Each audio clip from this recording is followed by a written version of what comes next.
How's it going, everybody? I'm Kyle from Fantasy Forge Studios, and we are playing some Adventures of Everlast, and not Banjo-Kazooie. Sorry if you're confused. Who's role-playing Banjo? Who's role-playing Kazooie? I got this. I'm very happy to be able to be back here. Oh, can't hear you, Dane. I was just saying, Kazooie is just super sassy. Yeah. So whoever is role playing as Kazooie, just bring the sass. It's gonna be Connor or me. Baby. Real decision should be who can carry who on whose back. That's true. In a backpack. That's way too small for them. In Gloof? Yeah, there you go, Gloof, the Gloof bag. But I'm Kyle. I am the creator of this game and this world. Very excited to be able to be back. It's been, what, 3 weeks? It's been a hot sec. But last thing that happened was they had defeated a giant Hydra. But before we go into that, let's go ahead and have our players introduce themselves. We're joined by most everyone tonight. Unfortunately, Ikari wasn't able to join us, last minute work thing. But the rest of the group is here. So let's go ahead and start off with Zil. Hello, I'm Zil. Well, I'm Max. I play Zil. Zil is collecting names at this point. As we were discussing beforehand, we just shouted out, "The Orphan!" But is also known as the Teapot of Madness. From his wrestling debut, is the party tank. How did I forget the name? Tank. Party tank. Takes a lot of hits. Has some new fun tricks up his sleeve, and a pet mouse named Waffle. So that's beloved by all. Beloved by everyone. That is a good thing to shout out to. A lot of this game and mechanics, people will start. We've been playing this campaign for almost 5 years. Believe it or not, isn't that crazy? What? Oh my goodness. I know, crazy. But a lot of the stuff will be like, I got new tricks up my sleeve and that kind of stuff. It's not necessarily because of level ups. This game is currently in playtesting. And so we are going through and editing things as we see fit, or as I see fit, based off of how the players use them. It's all good. But yeah, there are some good new tricks that everybody is learning to use. So you might notice that there are some things that people are using for the first time that they might have questions on, and I'll be answering questions based off of that. But it's good information for everyone to know. So thanks for pointing that out. Anything else, Max, before we move on? I'm good. Luxalia. That's me! Hi, everyone. I'm Cole, and I play a darling little Glyven by the title of Luxalia. And she is just everybody's light in the darkness, you know? She's just everybody's hope in despair. She's just everybody's best friend who they never asked for. And she keeps everyone alive. So she heals people. And she's a foxy lady. So there you go. Funny because the Glyven are like fox people. Aha, yeah. That yeah. That's good. No. Actually, that's a good thing for me to be able to pop up. Here's the character arts for everybody. So if you look on the stream, I'm sure you can guess which one who's who. So there you go. Next we have Yuki. Hello, everyone. Sorry, I'm updating my character sheet. Hi, I'm Forged. I play the character Mistletoe Yuki. She's a silver dragon from the far north reaches of Flamongolith. Very cold up there. She is a blade dancer. She uses 2 broadswords in order to attack. Her and Belbin are the 2 DPSs of the party, both physical DPSs. And you know what? She can apparently now cook really well. And she's only once per Haven Rest. Once per Haven Rest. The rest of it is very mediocre. Or once per adventure. That's true. It's still pretty good though. And what else? She's a bard. I guess technically she's a bard, so she's musically inclined. She uses a hand harp. But yeah, she's pretty cool. Pretty darn sweet. And last but not least, we have Belbin. Well, not quite last, but Not quite last. Last that's Not present quite. here. But Yeah. definitely least. I'm just kidding. He's the Quiet best. Kazooie. Savage. Dave, can you Hi turn guys, off I'm. ads? Ooh. Huh? Can you turn off ads? Oh yeah, sorry, my bad. um, Ads, guys. Ads. Give me a second, Connor, before let me turn off ads. It all quickly. adds up. I gotta turn off the ad. boo. I'm sorry, you're getting cut short That's by all right. the ads. Creator Well, he is the dashboard. least of us, so. What happens behind the paywall is none of your business. Yeah. That's where the sass happens. Kyle, I'll have to show you how to do that, by the way, in case, especially for like Adventures. in Usually, Middle-earth. what I don't end up think doing it's is pretty if it much. pops up on chat, I just go to cancel out of it, and I just Okay. keep doing. You can only do that 3 times, though, is the thing. So. What? Okay. I know. So if you Twitch miss does one, not want you. Anyways, sorry, Belbin. Introduce Okay, the yourself. first shall be last, and the last shall be first. So. All right. Can we mute him? I'm Connor. I play Belbin. He is also a foxy man, just like Luxalia. He's actually, fun fact, he's I think the only person in the party who's in misery, and he has done some stuff to deserve it. But I think he also makes this group a little bit more miserable, so it's probably fair. Or So- more grounded. I don't know. One of the two, yeah. Maybe you guys just are reaching too high.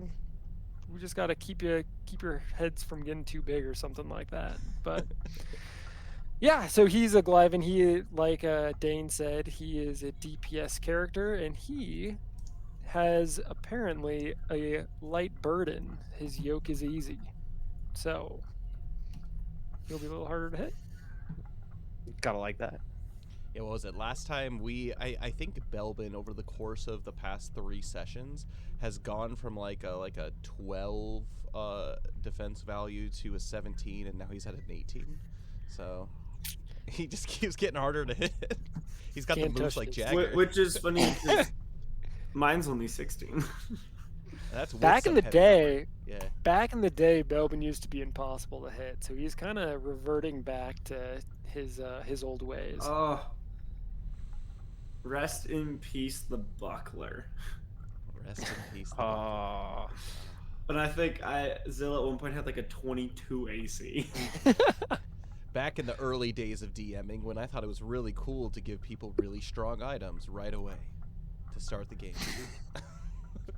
Really bad Great. idea. Don't do it. Hey, remember the armor of light? Yeah, I think you Oh, still yes. kind of have it, but it's definitely less. I think now I think I just have shrine clerics now. Yeah. It's just a special kind of armor. but Or it's not as that special one as day- the armor of light. It's true. Or that one day where Zill almost one-shot a Death Warden. That's true. Back in the day when Zill wasn't a tank but a fighter class and literally just like unleashed fury. Yeah. Good old days. But now we are in the present, and now we are grounded and rooted in reality. And you guys are still really strong. When I think Luxalia knew back last. Fireball.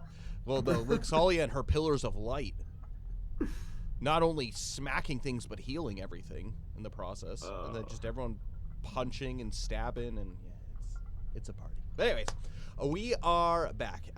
We have one more character to introduce, Thordane. Thordane is a mystery to us all. Perhaps a man of science, perhaps someone who's just misunderstood, or perhaps someone who is absent. I think he just has multiple personalities. Well, he's got a sword talking. The one thing that is for certain, he's got a sword talking in his head, telling him to burn things. So The one thing we know. that's the one thing everybody knows. But yeah, no, Thordane, he's a ranger. He hails from the woodland realm of Everlast, so on the map here, like down here. Boop, boop, boop. Yeah, he's from this area. And yeah, he is a very intelligent person, and he uses a bow. He's a support character, which he uses his natural survival instincts to be able to help pull the party through and identify things, and he's super cool. But yeah, that's Thordain for the meantime. And I am Kyle. Again, as I had mentioned, I am the creator of this world, and very excited to continue on this adventure with you and with everybody here. Insane stuff just happened, so if you haven't, it's been 3 weeks if you haven't caught up on the last adventure. Go check that out, but I'm glad that you're here for this so you can see the ending. Obviously, everybody survived. Yeah, but anyways, Fantasy Forge Studios and Kyle own all copyrights, basically for text, images, video, audio, graphics, story, gameplay, mechanics, blah, blah, blah. All intellectual property involved in this game. Don't take it, don't steal it, don't sell it as your own, but feel free to use it for your own homebrew worlds. I want to be able to share this world with everybody and for everybody to be able to enjoy it. But a little bit of a recap on what the party has gone through. So currently, Eklos Eos, this party of adventurers, are on the journey to save the world from the evils of the void. Malvish, a big evil demon guy, is trying to take over. But they decided after their previous adventures on the continent to take a vacation to where they fought some elementals. They became the holders of the Earth Key, destroyed a sorcerer in a tower, sailed all the way north, ran from a giant sea monster, met the king of the Fesh and Fey elves, got recruited by the king of the Fesh and Fey elves to go save his daughter from the Krokora, an evil race of undersea dwelling beasts, and they did that. They went through the dungeon. They went to the depths of Tali Tali, an underwater civilization, surrounded by mountains. Oh, like a mountain. It's inside a mountain. Sub-oceanic one? I don't know. But beneath the sea, this dungeon. And so they beat up a giant shark, they killed some Krokora, and they faced off past 2 sessions against giant Krokoras. And giant hydras too. And they did a good job. They survived. They got to use some of their new class mechanics for those fights. And by defeating the Krokora, the giant ice wall that was imprisoning Princess Mila melted. And currently, I want to remind everybody that you are in a chamber that does not have any water in it right now. So you're not currently swimming. Just a good thing to remember. Woo! But you are surrounded by water, basically outside of this chamber on the outside. So just FYI, if you intend to leave without putting your masks back on, that's going to be bad news.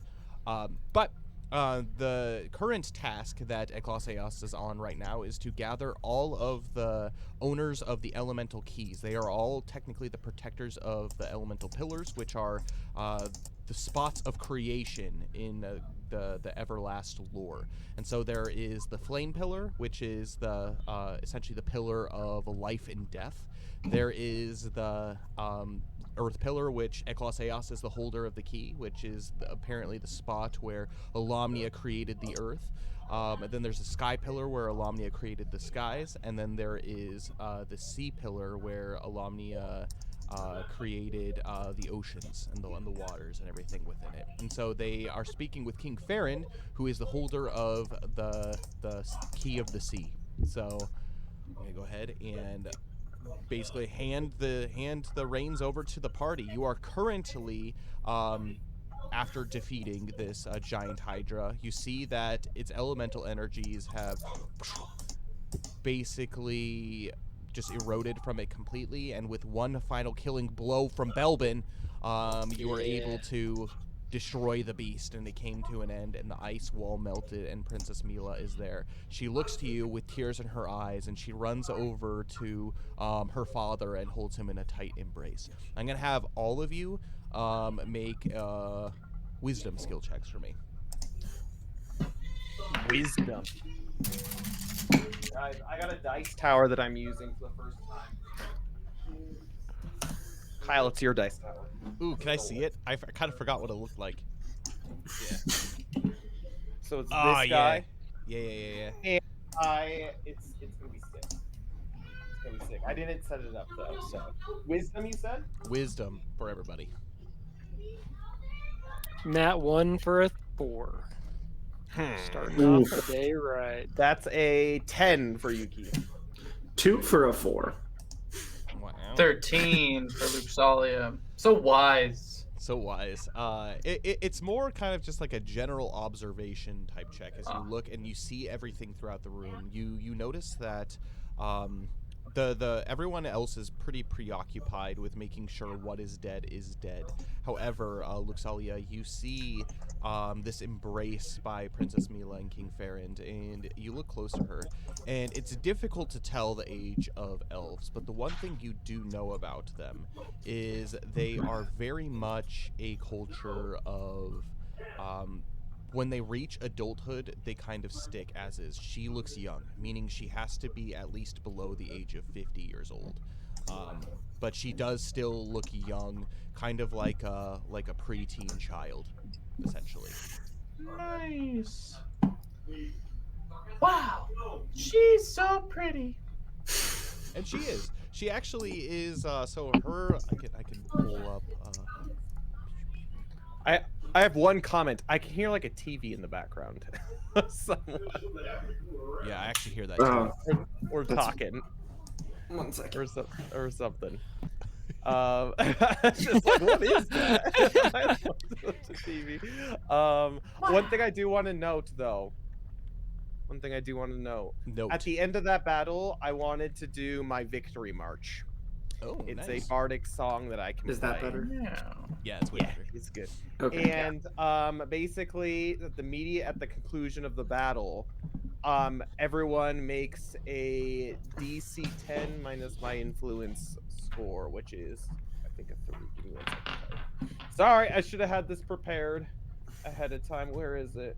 Oh, no. It's okay. While you're figuring that out, you kind of view Princess Mila, and her typical robes are actually very reminiscent more of something from Glyvan culture. It's kind of almost like kimono-like robes.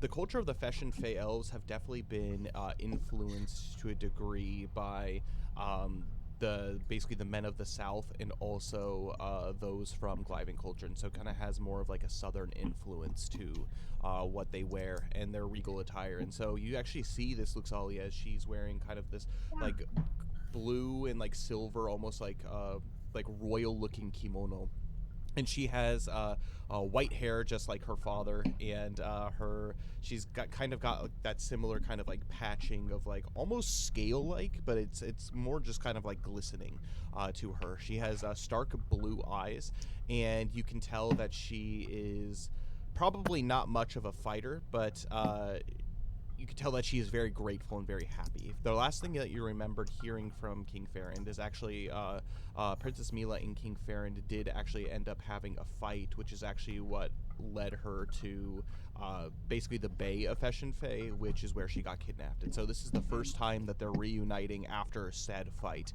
and you can see that is nothing but absolute happiness. All of you are pretty beat up for the most part. King Ferrand is like he could see like blood is like coming out of like his mouth, and he's just like holding as if there's not a care in the world. He's just embracing his daughter, and he's apologizing. I'm so sorry. I will never let this happen again. And yeah, what are the rest of you doing? So we have this victory march going. So it basically everyone roll a charisma saving throw. Survival charisma check. check. Yes, survival check. Charisma survival check. And you're gonna have let to roll me for know your Thordain scores. too. Yeah. 12. Thordain. 11. Okay. Thordain got a nat 1, and he's not charismatic, so it's a 4. Yuki got 9 plus 8. So if you got above a 7, each of you get a blessing to use. 19, by the way. Nice. So everyone except for Thordain gets a blessing. Is blessing basically hope? Inspiration, yeah. It's your hope to use. And that answers your question, Cole, about ways to get blessings. That's potentially a way to get a blessing. Yuki's got you. As long as we win a battle, and directly after I play the victory march, everyone has the potential to get that. How does this look mechanically speaking? So like you're in this dungeon, and you have these people embracing. Everybody's kind of just making sure everyone's dead, and you're just sitting here playing your victory march. What does that look like? she was fighting the Hydra. She has all the regalia that she took from Croshax or whatever his name was, Crothax. I forget the guy's name, the bad guy. And she sees them, and then a tear comes out of her eyes, and she's just like, "This is a new chapter," and just begins to start playing. How does the song go? It's a victory march. I think it's like the one that the eagle mask from Zelda Majora's Mask. With a harp. Yeah. Yeah.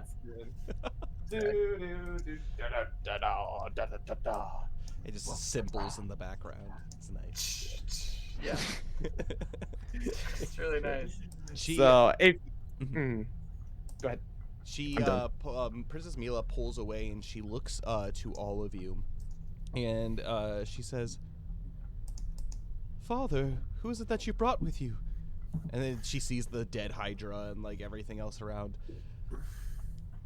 Clearly, I'm they're the strong. Solia. My name is Princess Mila. It's a pleasure to meet you. Likewise.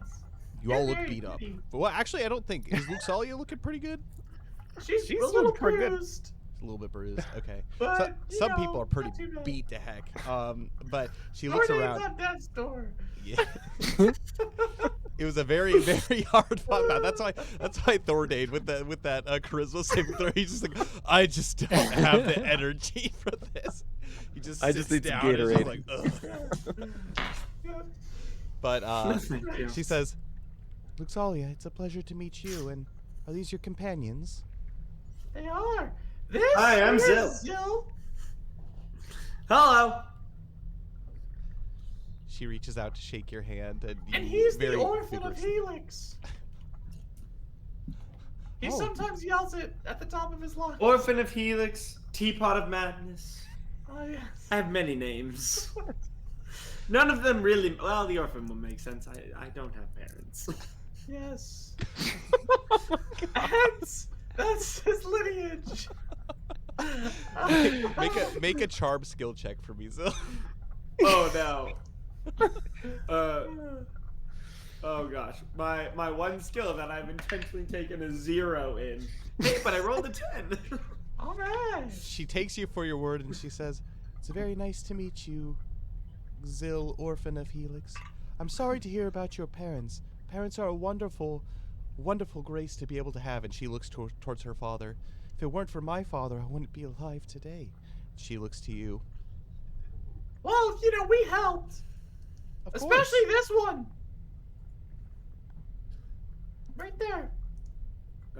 And your name? Me? Yeah. Oh, hello, I'm Mistletoe Yuki I'm a silver dragon from the far north reaches of Flamonglith. Have you ever heard of it? I'm kind of a long way from home, but I'm happy to be an assistance. And she gives a curtsy. Yuki does. And She's a cool lady. She gives a small head bow to you as well and says, "Thank you, Yuki of the Refinium Peaks. I'm very happy to be able to make your acquaintance." She looks over to Belbin. Belbin, what are you doing in this moment? Belbin just said, "I'm Belbin." Nice to meet you, Many Belbin. words. And that one over there who's gasping for life is Thordain. My goodness! And she runs over. She kneels next to Thordain and like puts her hands like examines her wounds. "Someone should do something about it. He's bleeding out." And she's like really, really nervous about him. Oh, he's not bleeding out. He's just He'll be bleeding. okay. Yeah. All his major arteries. This are is fine. not the first time that any of us have looked like that. Yeah, especially Thordain. It's fine. She usually like this. she's like let him like kind of like lay down. She's like propped up some like cloaks and stuff and like put them under like his head. It's just like, "You just rest." And she is like kind of like stroking his head. Father, can you do something about this? Did you bring any healing herbs or anything like that?" And King Farron, he comes over and he takes out some healing herbs and he starts administering them to Thordain. Thordain can heal.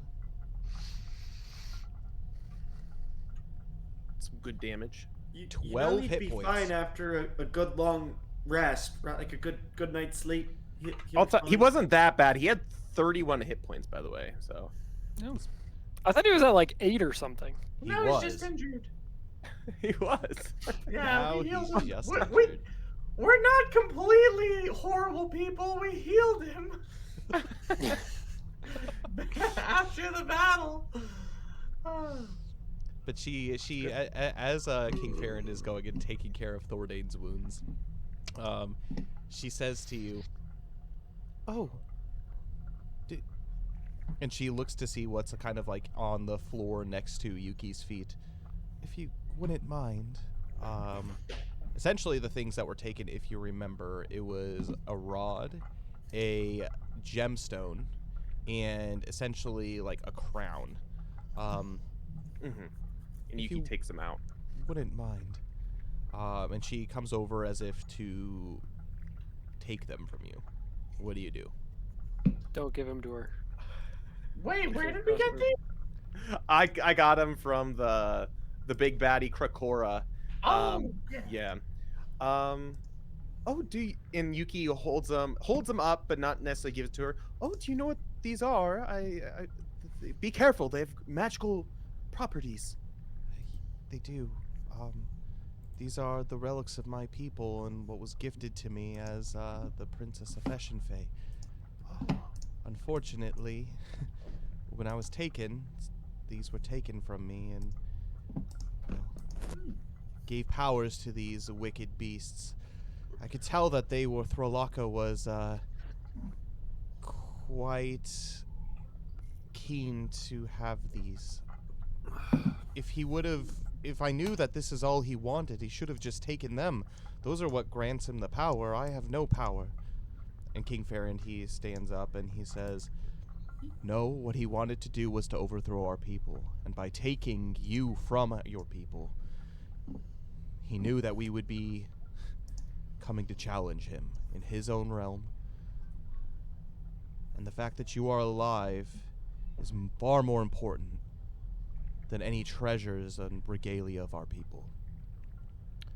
And Can I see what these do for a second? Do I have any idea on what these do? make an elemental skill check for me. Elemental. I'm so bad at elemental though. if you not ask bad. 11. Luxalia, It's an 11. It's not terrible. Yeah. As you take the rod first and foremost. This rod has actually changed form. You haven't noticed it as much, but the ice that was surrounding it and its tip has completely melted at this point. From what you can guess, Throlaka has been dealing with some kind of ice-based magic, and so what he did was he took these regalia and he used their power, but basically infused it with his own kind of ice powers as well. And so this rod itself, it's completely silver, and it has kind of like this blue glass orb at the top of it. And you can see that there's like elemental power that's kind of swirling inside of it. The gemstone that you have is essentially, it's basically the largest sapphire you have ever seen. And this looks like it has like kind of some silver fittings as if it fits into something. But currently nothing that you have seen or taken. You have no idea quite what it fits into. And then the last one is a crown. It is a kind of like a silver. It's a little bit larger than a diadem, but it's not quite like a full blown out crown. You don't notice any kind of elemental properties coming from this specifically. Well, Yuki kind of looks at them and says, well, they do seem to match your regal nature. And she actually turns to King Farron and she says, and Yuki says to him, these seem to be kind of dangerous in the hands of the wrong people. If I give them back, please make sure that Princess Mila, or they're locked away somewhere and they're not just willy-nilly out in the open, because they seem pretty dangerous. Dangerous indeed, but they do wield a lot of power to be able to protect. And he points to the rod. This rod has been passed down for many generations in my family. It is it is a keepsake for the women, in order to for the women of my family to not only protect themselves, but also to identify themselves as people of power. It has mana that courses within it, and for those who are even unable to wield mana, it is able to produce protective abilities. It's quite valuable to our people. So essentially what he's explaining is this is an elemental type of weapon. And so kind of a brief overview of the way that mana and everything works in Everlast is it is like the people who are actually able to wield mana regularly on a regular basis is very, very far and few in between. If anything, most people who wield mana often are seen as like witches or like wizards or anything like that, because it is so rare to be able to use. Only like the most esteemed scholars and stuff are even able to produce like mana and be able to manipulate it. However, there are certain items that are of either great value or significance or blessed in some way that have them inside of them. And so while maybe an individual might not be able to call upon mana themselves and, for example, produce arts and that kind of stuff, they do have the ability to use like manic ability stored within certain objects and items, which make them particularly valuable. Meaning Princess Mila most likely doesn't have the ability to wield mana at will, but this allows her to be able to do so to some degree by just using the power that's within the rod. Oh man, I can't keep these though.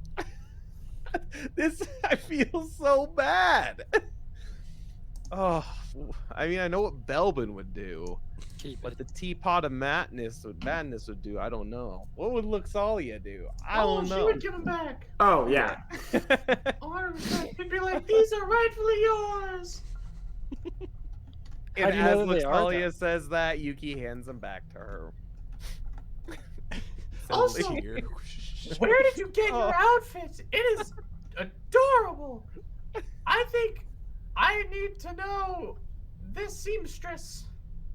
Oh, this is just typical royal garb of the people. Have you been to Feshin Fae? Yeah.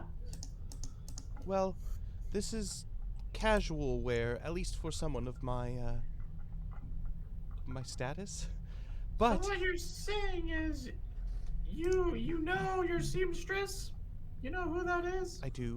Our family does have a seamstress, and they do quite wonderful work, absolutely. And as you see, the embroidery on this kimono, so it's primarily silk. And it has many layers of basically cloths, linens, that kind of stuff underneath. But the primary kimono has like basically waves like as a pattern on it. It's very much reminiscent of the sea. And it is very well made. And she says, well, as a thank you, I could introduce you when we return home. That'd be very kind. It just kind of reminds me of the Silverwood Royal Court / dress. Well, of course, our culture has been influenced by the men of the South and also Glyvan culture. Oh yes. So that would make sense. Yeah. Yours look simple, but beautiful in their own way.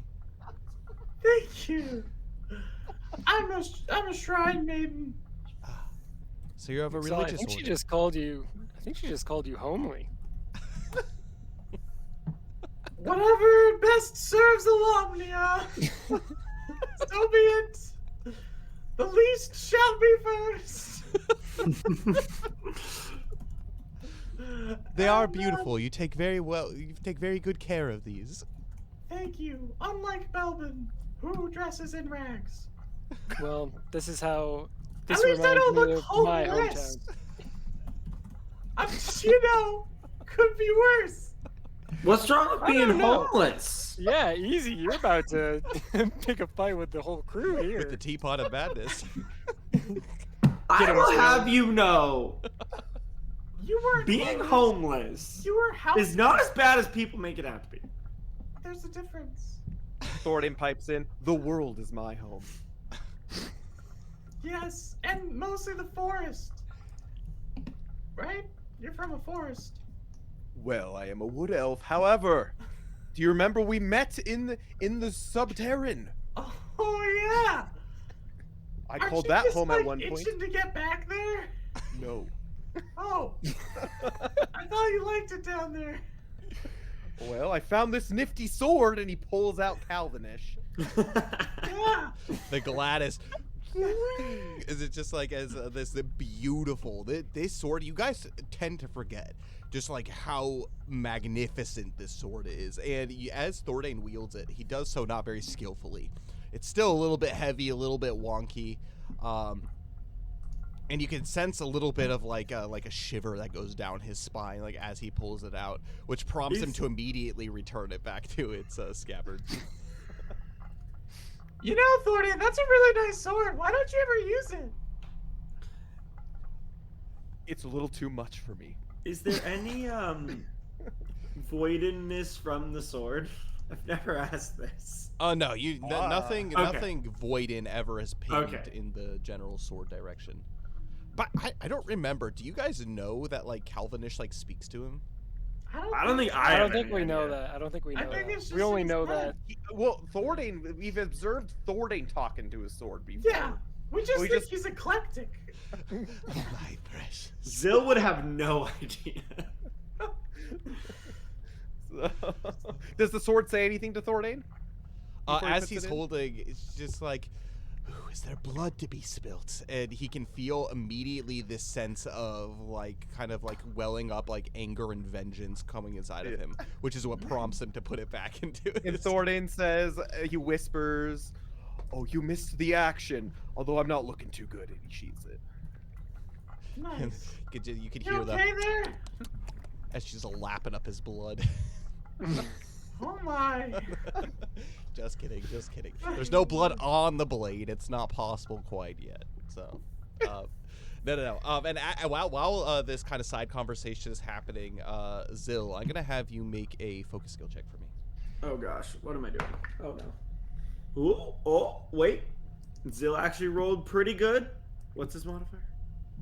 13! 13. You notice immediately that Princess Mila isn't where she originally was, but she is right up next to you with her finger doing this as she is petting the head of Waffle. She's like, "Who is this little guy?" As she's just stroking his head. What a curious wanna creature to know be where down that underneath the mouse sea. has been. Oh, he's black. Oh wow, that's He's a a big mouse. street. Ah. It's a pack rat. This is Waffle. He's quite nice. I mean, clearly he seems to like you. Although he's also just really enjoying the fresh air. We've been sharing a mask recently. It's been a little uncomfortable. I forgot about I, for one, thought it was a little bit dingy down here, but that sounds quite. And she kind Oh, of. he's like, an orphan rat, just like sorry, mouse. He's a mouse. Is he a mouse? No. Oh, so he's a mouse. street rat. He's a street rat. I don't buy that. Oh, I you buy bought it. him? Where did you purchase No, no, I didn't buy him. You said I don't buy that. him? He is Oh. my friend. He Yeah. is my closest friend. Oh, Is his name? Oh, What does that make us? Chopped liver, Zill? Wait, You guys Princess are Mila. Do very, you have very mice close. back at your castle that you talk to, and that help you build dresses, and like pick flowers for you, and do other things like that? I don't know of any I've just known person Waffle who longer can than all of you. speak to animals. Oh, Princess, don't mind her. She Hmm. fangirls over every famous person we meet. She No, wants to I be everyone's don't. best friend. And See, she's getting a little defensive. because I'm best friends with Irea? Iran.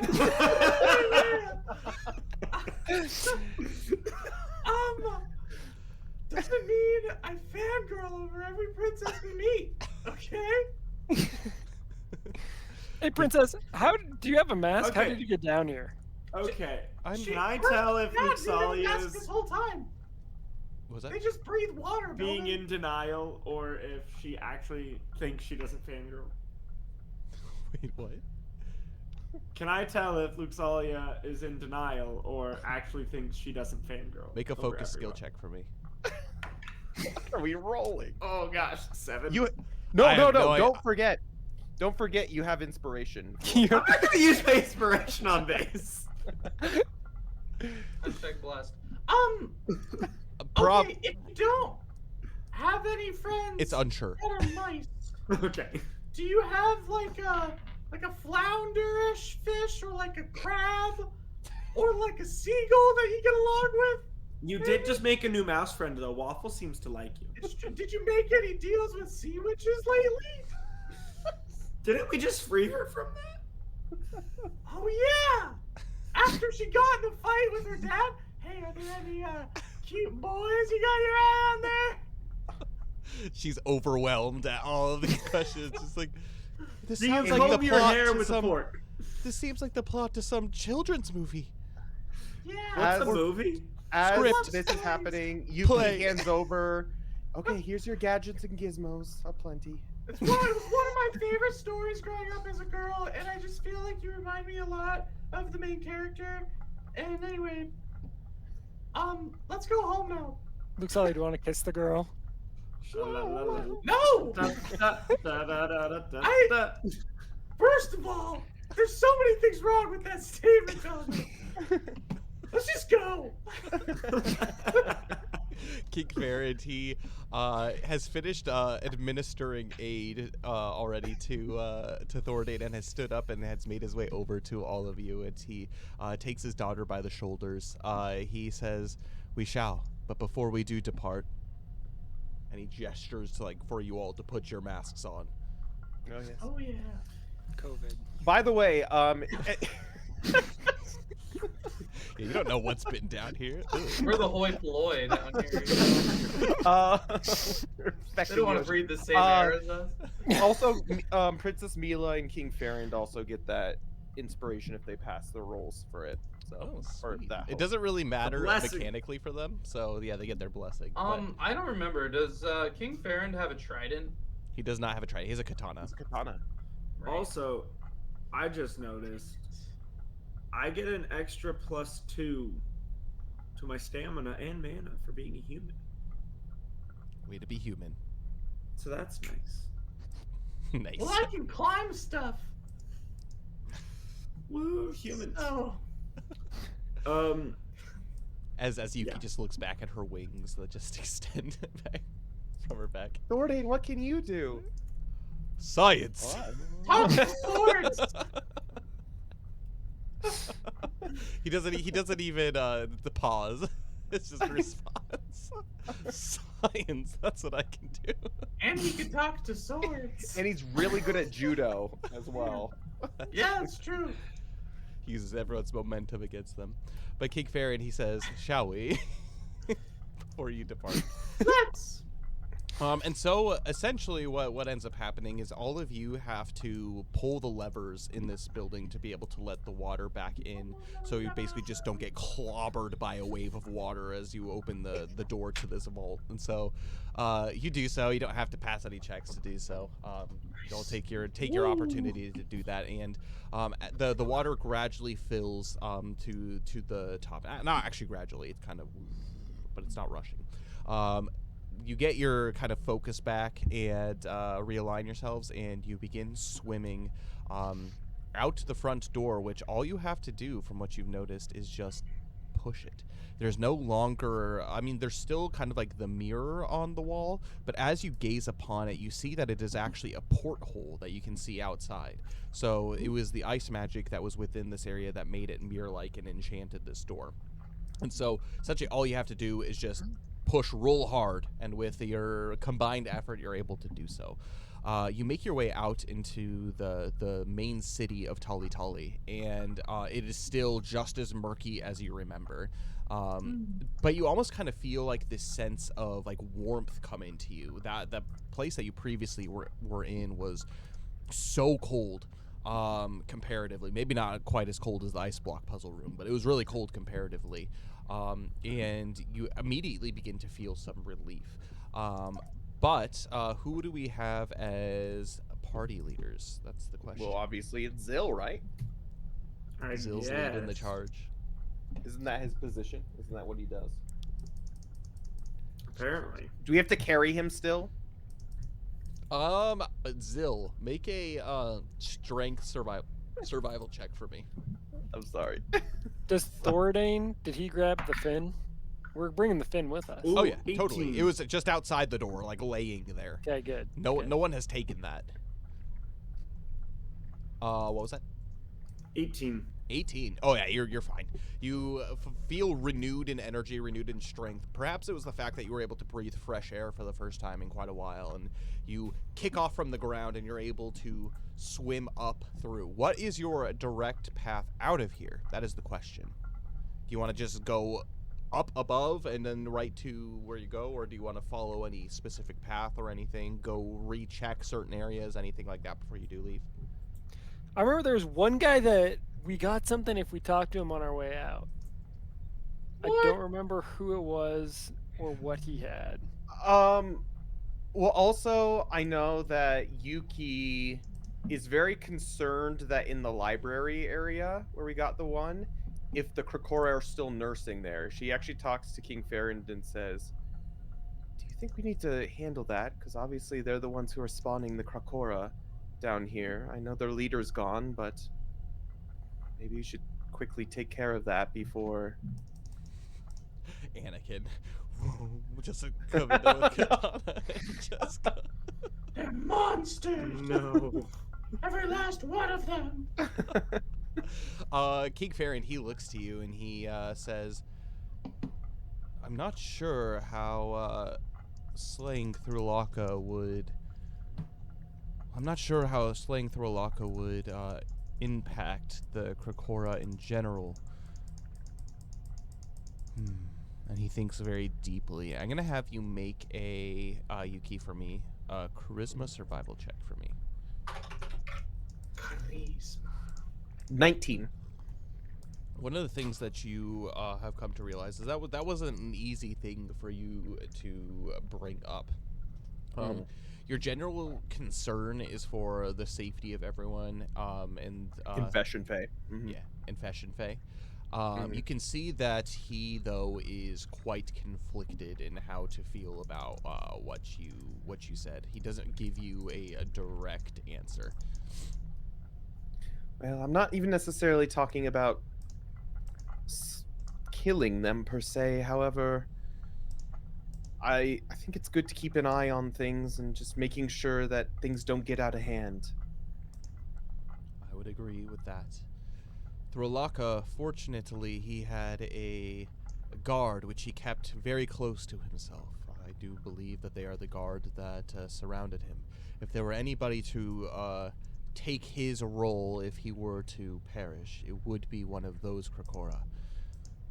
But as you can see, we have slain them in the name of, well, saving my daughter.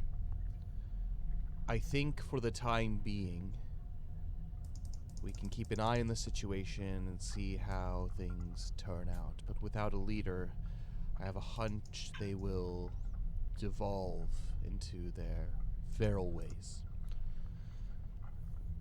I do believe their intelligence had come from whatever witchcraft the Rolaka was wielding. These creatures were fiercely loyal to him. And he was a spiteful and vengeful Krakora who, well, as anybody who deals with the magics of the void, couldn't resist the corruption and the downfall of those who worship God, worship Alumnia. I can't remember. Did you mention, or did King Farron mention to us how Krakora became to be and were Kind of. made? And so essentially, Krakora were just deep sea dwelling creatures, basically like any other fish that had existed. But recently, within the past couple decades or so, they had begun to grow intelligence. So much so where they started kind of encroaching upon Fesh and Fae territory, and Fesh and Fae, seeing them as a growing threat, decided to rid them of the seas, or at least fight them back.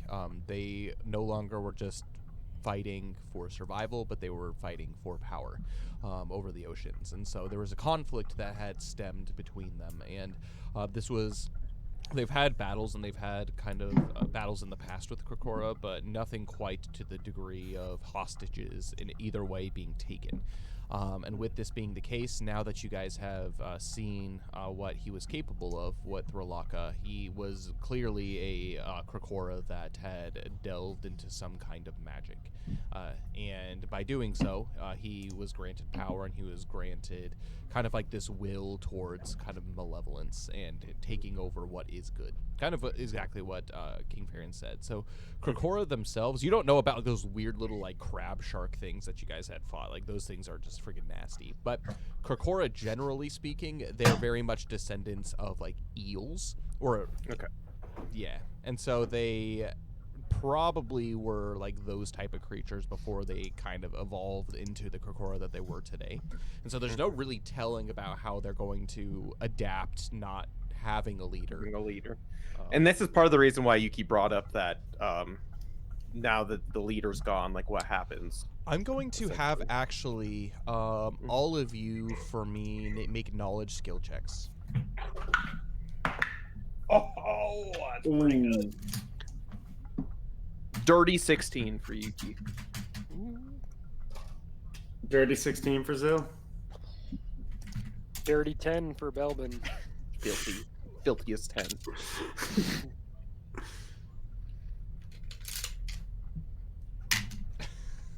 Looks like he's thinking about it. Roll hard. Sorry. My dice tower kind of broke on me. So The weight of this roll was too heavy. Yeah, knowledge. Yeah, 3. Yeah. Thordane is feeling it. Healer's knowledge. He got a natural 16 for a 19. Oh snap. He knows. Zil, Yuki, generally what you understand is not necessarily the way that these creatures specifically work, but power dynamics. Belbin, coming from the home that you lived in, where basically the essentially like the rich and those with power take advantage of those who are they deem as below them. You kind of understand where the Krokora come from, and you almost feel a little bit of like a kindred to them. Essentially, you feel this deep sense of relief just ridding them of the power, and that's kind of what you sit in. The Zil and Yuki, on the other hand, you know throughout history, and you know like the way that evil people work and like their manipulative power, and when that is removed, good people have the ability to be able to rebuild themselves into something greater. So you have hope. However, Thordane kind of knows a little bit more on the animalistic instincts of creatures such as Krokora. And essentially, he, based off of his observations, they are not completely sentient beings in a way that like a human or like an elf or like someone like that is. The free peoples are sentient, and so most likely they will go back to their own kind of like instinctual ways of survival, as opposed to trying to rise to reclaim power of any kind. There you go. Okay. Gotta like that. There you go. Noted. All right, so that brings us to the question. So what Connor was talking about talking to someone or checking on something before leaving. Do you guys remember what that is? Because I can't remember what that was. Oh, I remember I almost made a note to be like, go check out this guy. I don't remember. Was there any good guys underneath? No. So basically, the only things that I can think of is you spent a lot of your time in kind of the town square for like the Vengrath encounter, the giant shark, and so you took his fin, but you also were able to defeat essentially one of kind of like the elite guards that were there and a bunch of Krokora.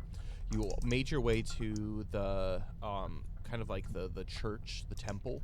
Where there was the stained glass, there was that area. So if there was anything there that maybe piques your memory, there was you went to the ice block puzzle, which there was no creatures there. It was just kind of a puzzle.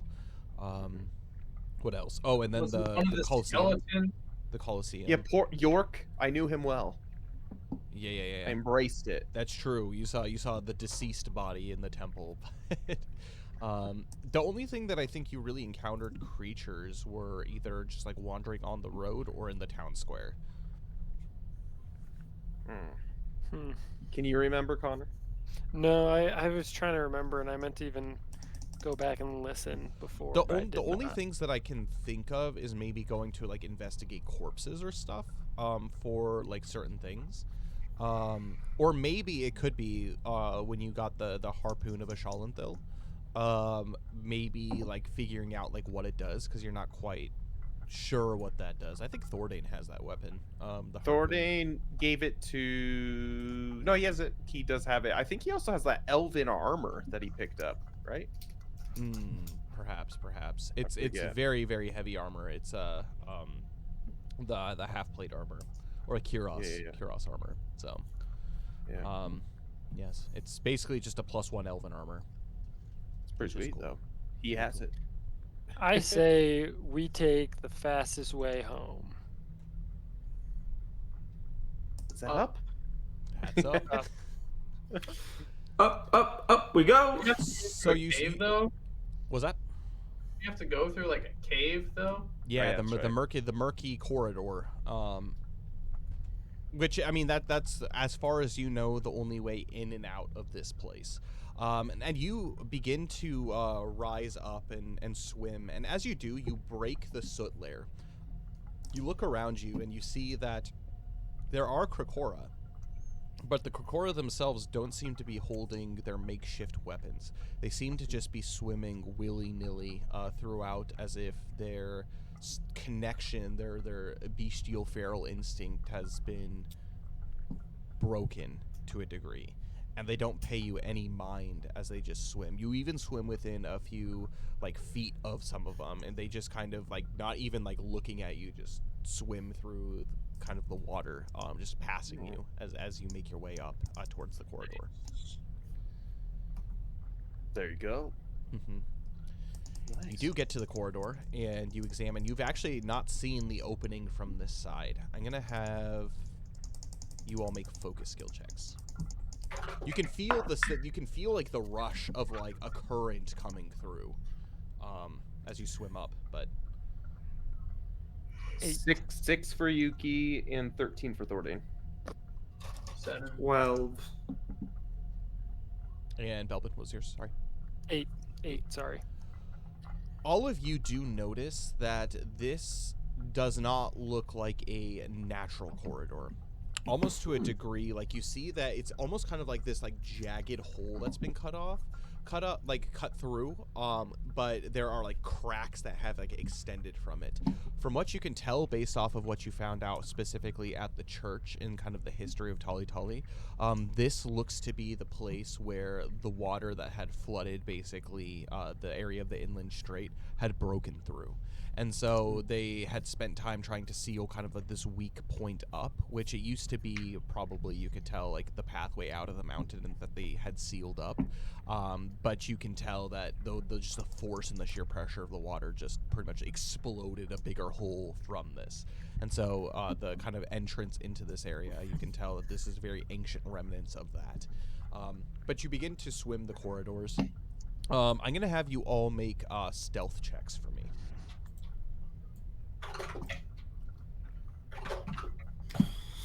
Oh dear. Is it dark? It's dark, yeah. It's very dark. 14. 12 for Yuki and stealth. 7. 10 for Thordane. Okay. 7. Okay.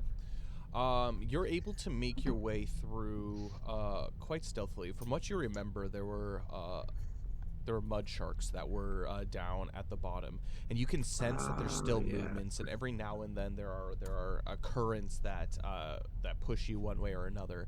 But you're all able to keep kind of your general bearing to be able to make your way above this soot layer through the tunnels. The tunnels weren't that long, weren't that windy. There were really only like one way in and out outside of a couple side tunnels, and you're easily able to remember and make your way out.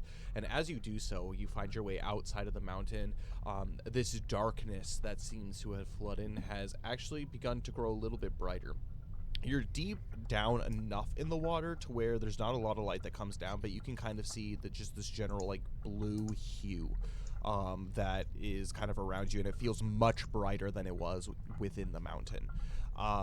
And at this point, you begin to ascend. King Farrand, he does warn all of you. He says, we need to do this one step at a time.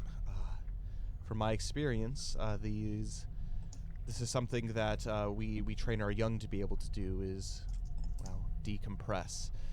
There's quite a bit of pressure, and these masks that we have, these relics of our people, they protect you from being able to... Well, they protect you from drowning underneath, but they don't necessarily help with the effects of decompression sickness. And so we're going to have to take this a little bit at a time. And so over the course of the next probably few hours, you slowly begin to rise to the top. You are deep enough underneath the water that you have to take it one bit at a time. I'm going to have all of you make fortitude survival checks for me. Let's go. I don't want to get the bends. Especially the Mercedes ones. Dirty Yeah. 16. Yeah, Yuki's gonna use her hope that she has. Dirty 19. 20. Boy. What was yours, Alexali? 19. So do we just talk to King Farron this whole time while we're Yeah, trying to avoid if there's death? anything you want to specifically discuss as you're making your way up. It's like a very, very, very slow ascent. And then every now and then he tells you all to just like basically stop and tread where you're at. As you start to kind of feel a little bit lightheaded, he'll have you stop and then kind of feel it out. What was your final ding? 13 for Yuki and 12 for Thordain. You all successfully do so little by little. You're able to spend enough time to be able to kind of clear the fog from your head, and when there's like small amounts of kind of like feeling of sickness that's beginning to take root, and you do stop, it's able to go away pretty soon after you do stop. But yeah, Belbin, is there anything that you wanted specifically to talk to King Farrand about while you were making your ascent? Yeah, King Farron, you made a weird comment right before you killed, whatever his name was. Throlaka. Throlaka. Mm-hmm. You guys had a history? To a degree, we had a history. You could view us as two kings fighting over dominion. You could see us as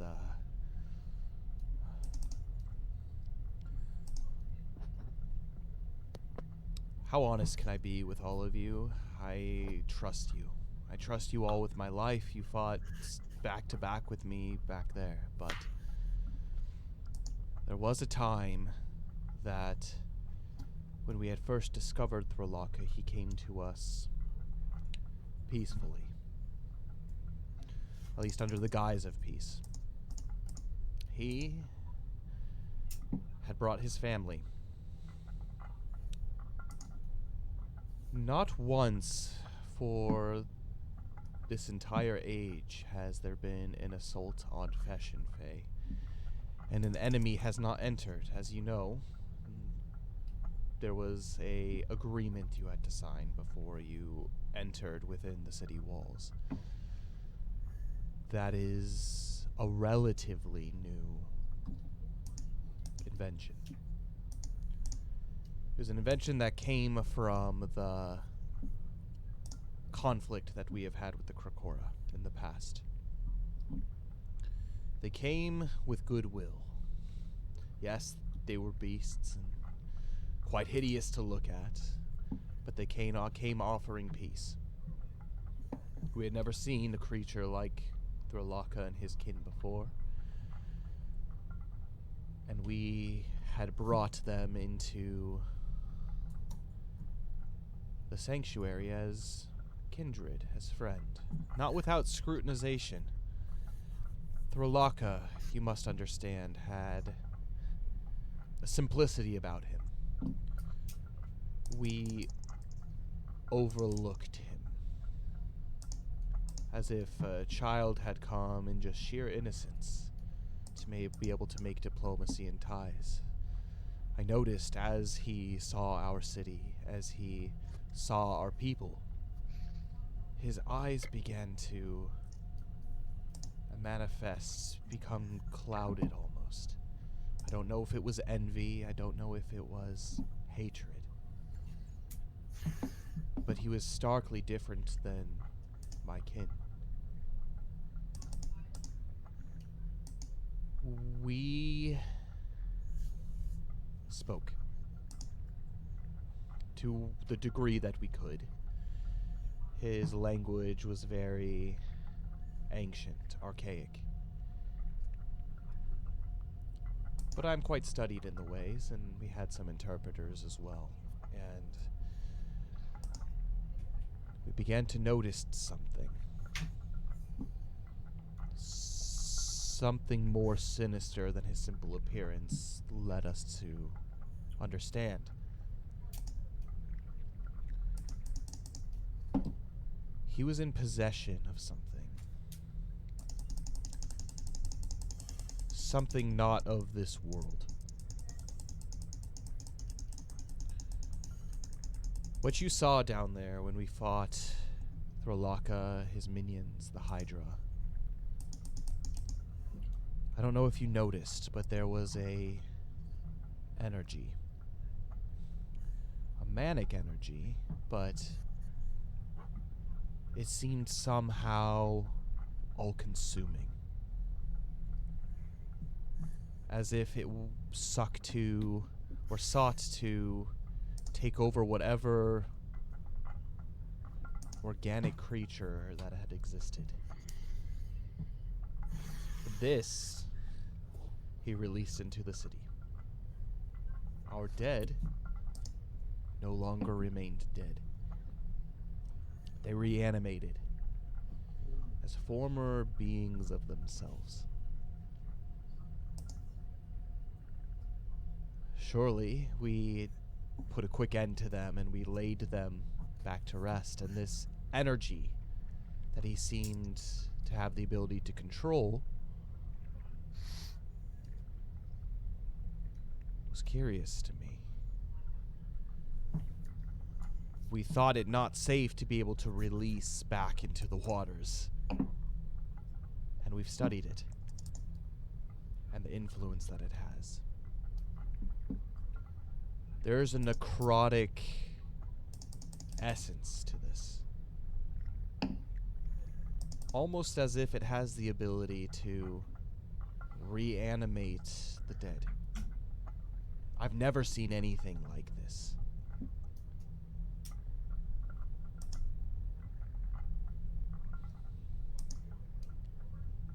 What we saw down there,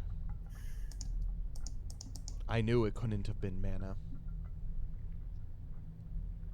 Wasn't also Voiden. There's magics at play here in the oceans of Everlast. And I do fear that if we aren't able to control it and what it does, we'll have more conflicts like this. The Korkora won't be the first. Who knows, maybe there'll be a new starfish people. Who knows, maybe there'll be a new... Tell me, you've adventured throughout Everlast. Have you encountered anything like this on your travels? Oh yeah. He looks shocked. Have you?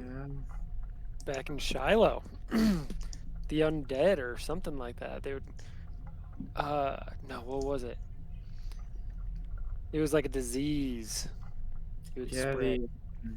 What was that thing called? Oh yeah.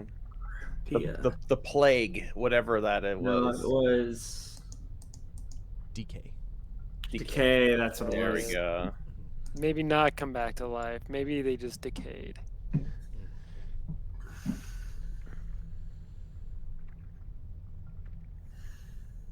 I would love to hear more about your adventures and your experiences when you return. This is a concern. I've never in my over 600 years at life here in Everlast have heard anything about the dead coming back to life.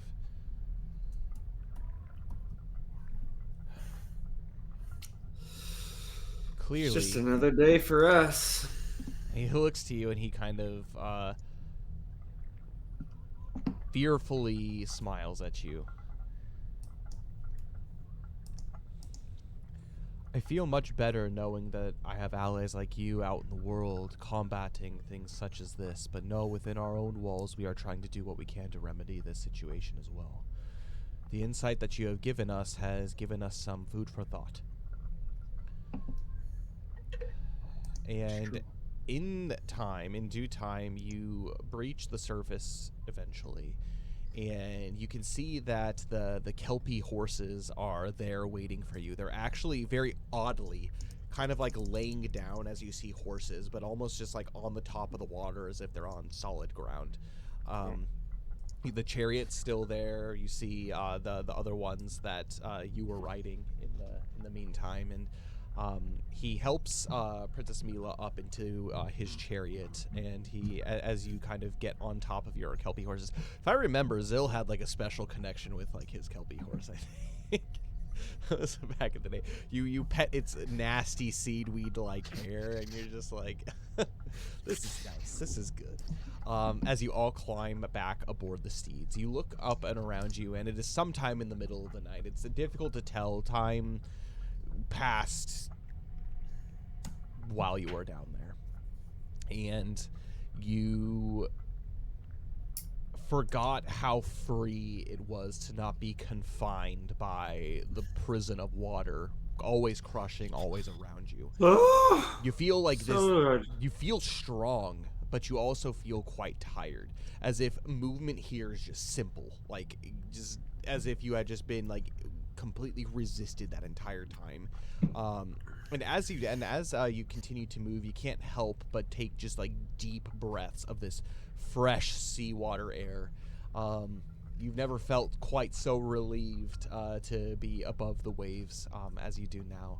But you notice as King Farron, his chariot and his Kelpie are out kind of in front, leading you back towards the city. And you remember, this was a few hours trip.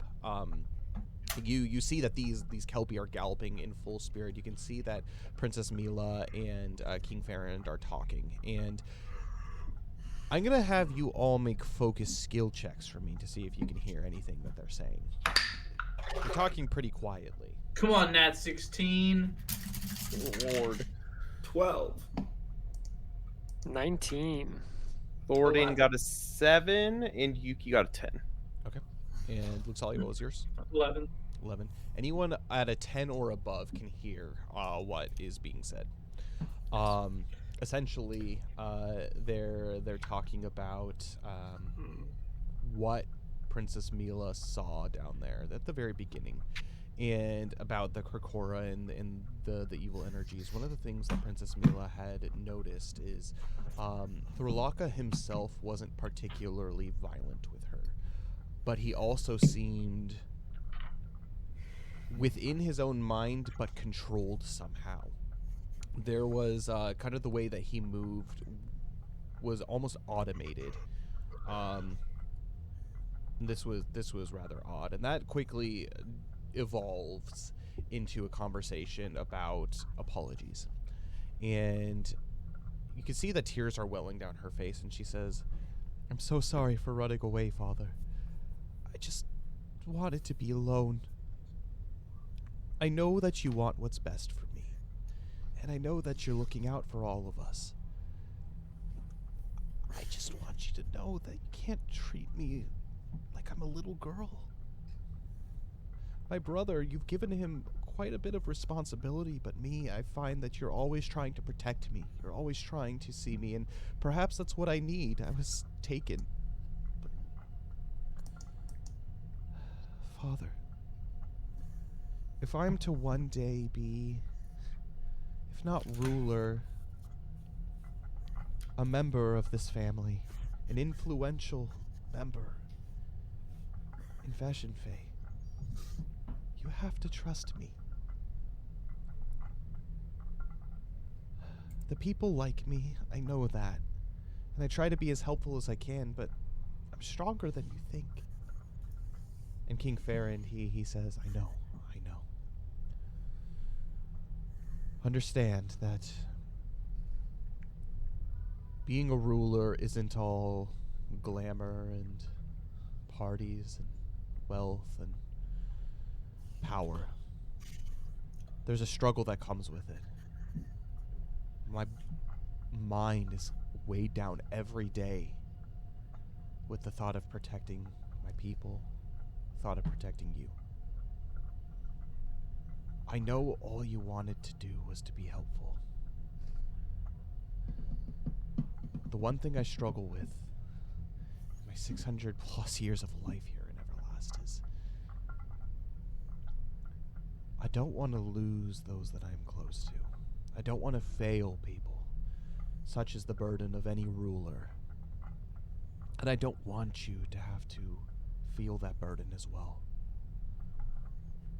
I want to protect your innocence. You understand? And I know you've experienced quite a bit and you've learned quite a bit. But I just want you to not take on more than you can chew. Please, please, know the things that I do, the things that I ask of you, Mila. They're for your own good, and you'll know one day why I say the things that I say, why I do the things that I do. I apologize for being rash, and perhaps I didn't go about it in quite the best way. But being a father, the job of a parent,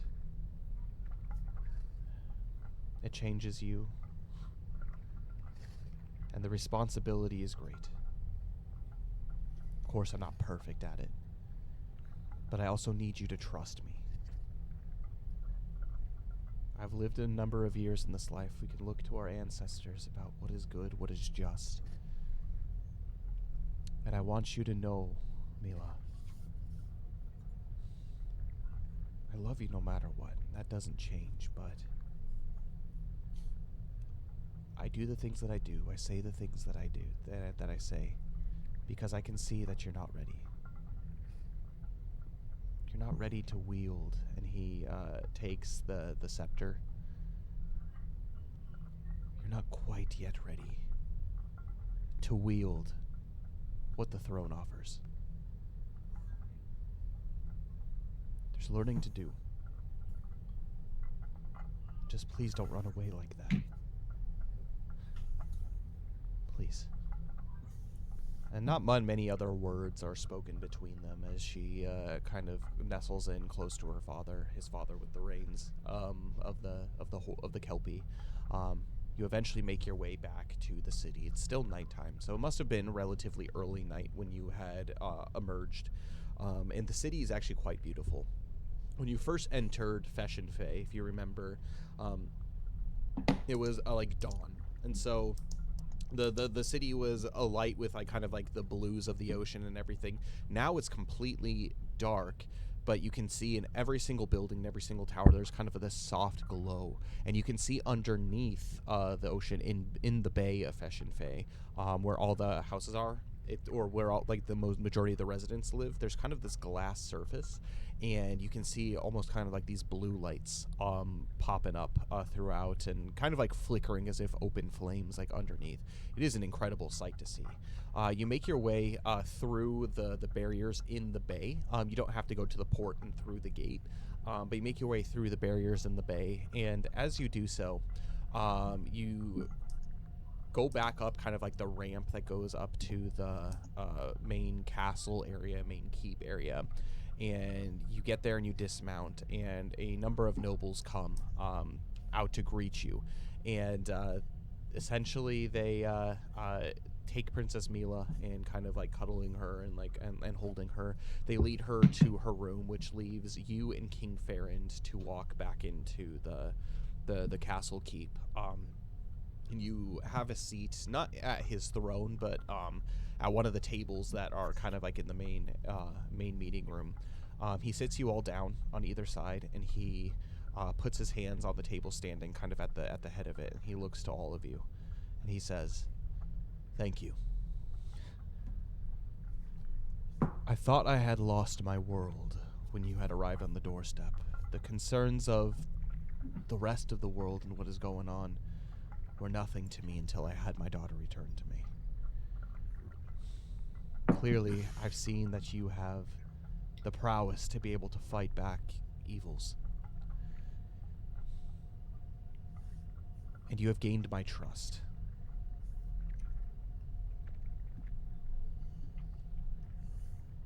Do any of you respond?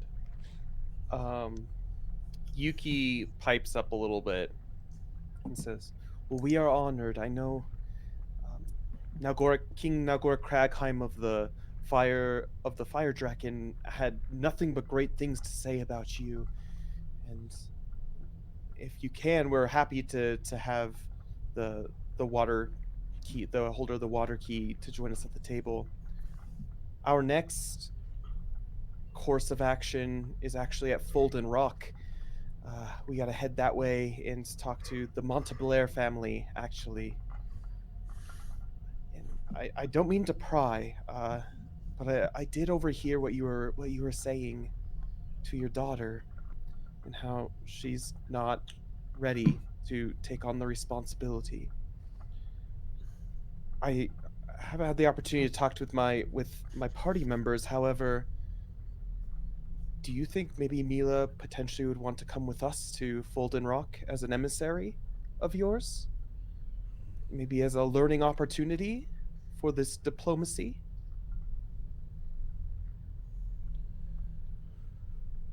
He kind of opens his eyes like a little bit and stares down at the table. I do know she would be protected with you. She had just returned to us here, and it kills me having to let her go again. Something to ponder. If it's any comfort, we've had our fair share of being able to have people along with us to protect, and it's gone well so far. And I feel like she's not gonna improve. She's not going to grow up, as you say, if she doesn't take on these responsibilities. And I mean, I'm of no place to say this, I know, but I know that at least in my experience, I have grown so much in my travels, in my adventure, and we're only going to be next door at Folden Rock. Of course, we'll return her as soon as we come back. However, I think it would go a long way with the Monteblair family. From what I hear about them, they're very rich, and I think having the word of a princess go a long way as opposed to just a bunch of adventurers. Indeed. I mean, Belvin basically is a princess. I can dress up. You guys saw me when I was shaved. That's true. How's he looking, by the way? Is he still gross? He's a little scraggly. A little matted, probably, from all the water. Yeah. It's very much like, you know how like when you spend like a ton of time in like salt water, how like you kind of are almost like starchy? Yeah. Like that's like kind of like the feeling. Like, and all you notice like on your skin, like it's kind of, there's like kind of a little bit of like some like white salty kind of like powder residue from like the dried salt water like from your bodies, and it's just like you just need a shower. Belbin, this is probably uncomfortable to you. This is something that you most likely have not experienced a lot, but yeah. Chafing. Yeah. Let me tell you. But I guess Sand in Yuki your also cheeks. poses the question to everyone else as well, because obviously she hasn't brought this up to anyone else. It's just a thought that she has, and she's like, "Well, first my party mates, my crewmates. What do you say to this idea? Would it be something you'd be willing to do?" As long as we don't run into the sea monster again. Well, just make sure Belbin's not rolling. Or Make sure he's not on lookout. or maybe it was a good thing he was on lookout. I don't know. He found the sea monster. I don't know if I could handle Luxalia fangirling for the next like few weeks. Zil, what do you think? More the merrier. How about this? How about we leave Luxalia and take Princess? Collateral. I like it. And What about Thornton? Let's just leave him. Thordane's looking at like all of you, like, are you serious? Just kidding, Thordan. I mean, we need your scientific brain. We have a full crew in order for us to get where we need to, and we have quite some characters on board. I know maybe Princess Mila can meet some different peoples from all over Everlast, and you know it's good to build those ties. And she's not talking to King Farron; she's talking to the party. Yeah. Especially a full crew. Didn't they all die? well, a lot of them did, but not our main crew members. Oh yeah, you're right.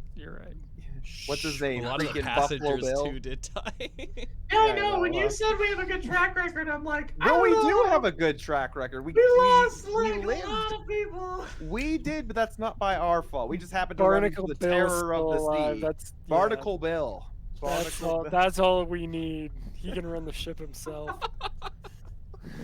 The spider. Yeah. Oh man. But I know we're not in a place to say this, and she just returned home to King Farron. So just give it some thought. I know we need to spend a little bit of time resting before we move to Folden Rock, but maybe talk it over with your daughter, and I mean, if it's even okay with you in the first place, and just let us know before we depart. Before we left, I sent an emissary in my stead to go searching for word of the Monteblairs. We shall return to see if we can even expedite the process, but I will definitely think about it. In the meantime, he walks back to his throne, and you see that like on the backside of the throne, there's almost like this like glass crystalline circle, and inside you can see the key. It is a silver key, and in the middle kind of top of it, there is a sapphire that has been inlaid in it. He does like some kind of special trick, and the glass itself kind of just vanishes, and he's able to take the key, and he brings it over to the table. Who is currently holding the Earth Key right now? I think it's a gloof, right? Zell leans over to Luxalia. Don't let Belbin anywhere near that. Oh yes, Elvin and Keys are like mice and cats. They don't go keisters together. He keisters them. Or like You're criminals safe. and shanks. Oh. Well, I guess Yuki will just take it out of the gloof backpack and just kind of set it on the table. You in front. immediately feel, as you take it out, as he walks closer to you, this almost kind of like magnetic resistance towards you, and you put it on the table, and it slides away kind of like down the table a bit as he approaches with this other key, almost kind of like they're repelling forces in a way. Huh. She grabs it and holds it after seeing such magic, such devilry among us. In King Farron, he says, "You have done me a great service. You have done Fashion Fae a great service. Consider this a place that you can stay, rest your weary heads upon your adventures. You have unlocked Fashion Fae as a haven." Oh, let's go. Whoa! And Zell just goes. But first, down to matters of business. So you seek my help. The information and instruction of what you wanted were unclear to me. Clearly, you weren't the original holders of the Earth Key. And you came upon this key how? We defeated a crazy monster. What about the Order of Amondalius? Oh, they're gone. They're dead. Well, at least what we saw of them, they seemed to be ruins when we went to the island of the Earth Pillar, and I was just taken over by goblins, and as Luxalia said, a horrendous earthen elemental of sorts. Yeah. Terra Bay Island is a secret. Not many know of it, but in recent years, the Order of Amandalius have made it a spot of pilgrimage. It does not surprise me that their willingness to open up the island to just anybody would lead eventually to their demise. Fortunately, we have strong and capable heroes to be able to take their place, at least for the time being. Understand, the responsibility of a holder of one of these keys is one that you cannot take lightly, and what it also means is you can't be away from the place that you are deemed to protect for all too long. We're always drawn back here.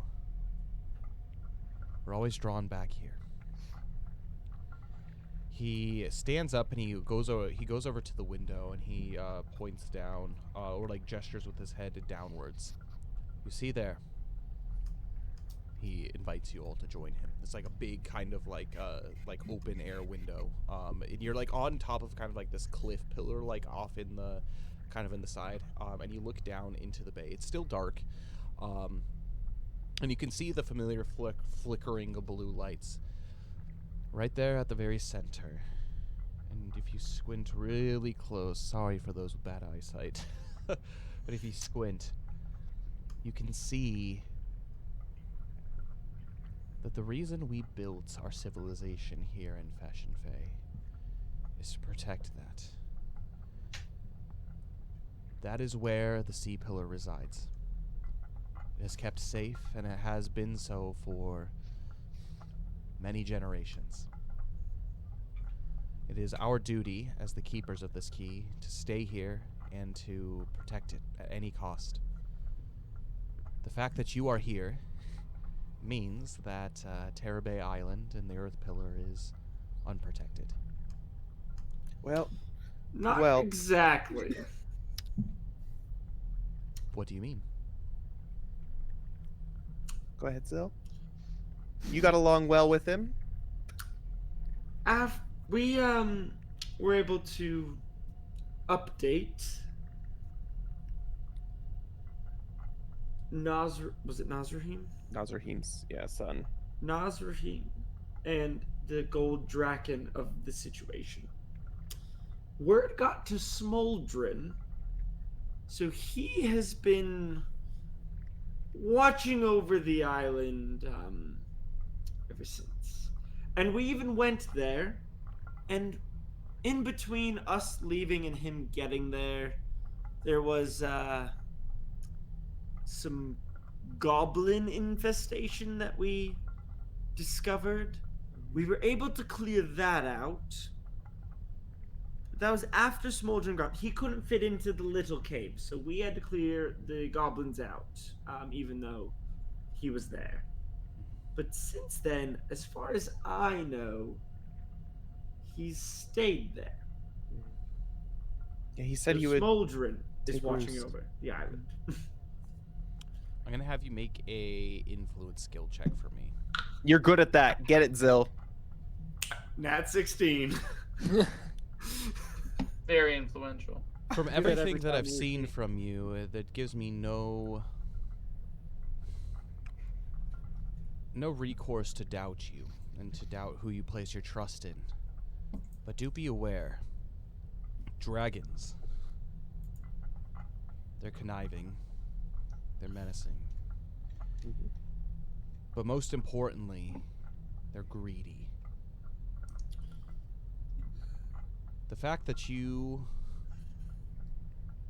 earned his trust to be able to watch over, I will say, very few are going to approach that island if there is a full-grown dragon on the island.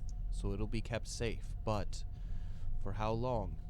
Dragons are drawn to power, hence why Nazrahim has found his way into Aishin Volcano. He is drawn to the power of the Flame Pillar, and as such, Smoldran might be drawn to the power of the Earth Pillar. You may have left the Earth Pillar in his grasp, but I do fear he might struggle relinquishing it.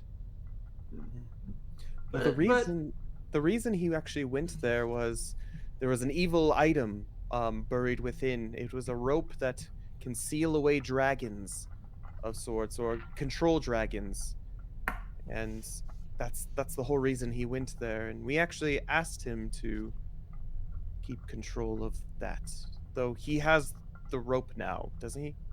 I'm remembering that correctly. Yeah, So- you traded the yeah. rope for the bowstring, essentially. Oh, the bowstring. That's right. Yeah. Okay. Also, considering the previous 2 tenants before Smoldrin, he's the best option of the 3. For now. We had a golem trying to siphon the power of the Earth Pillar. That was no good. Was it a golem? Yeah, it was like an It's earth an earth. elemental. Golem.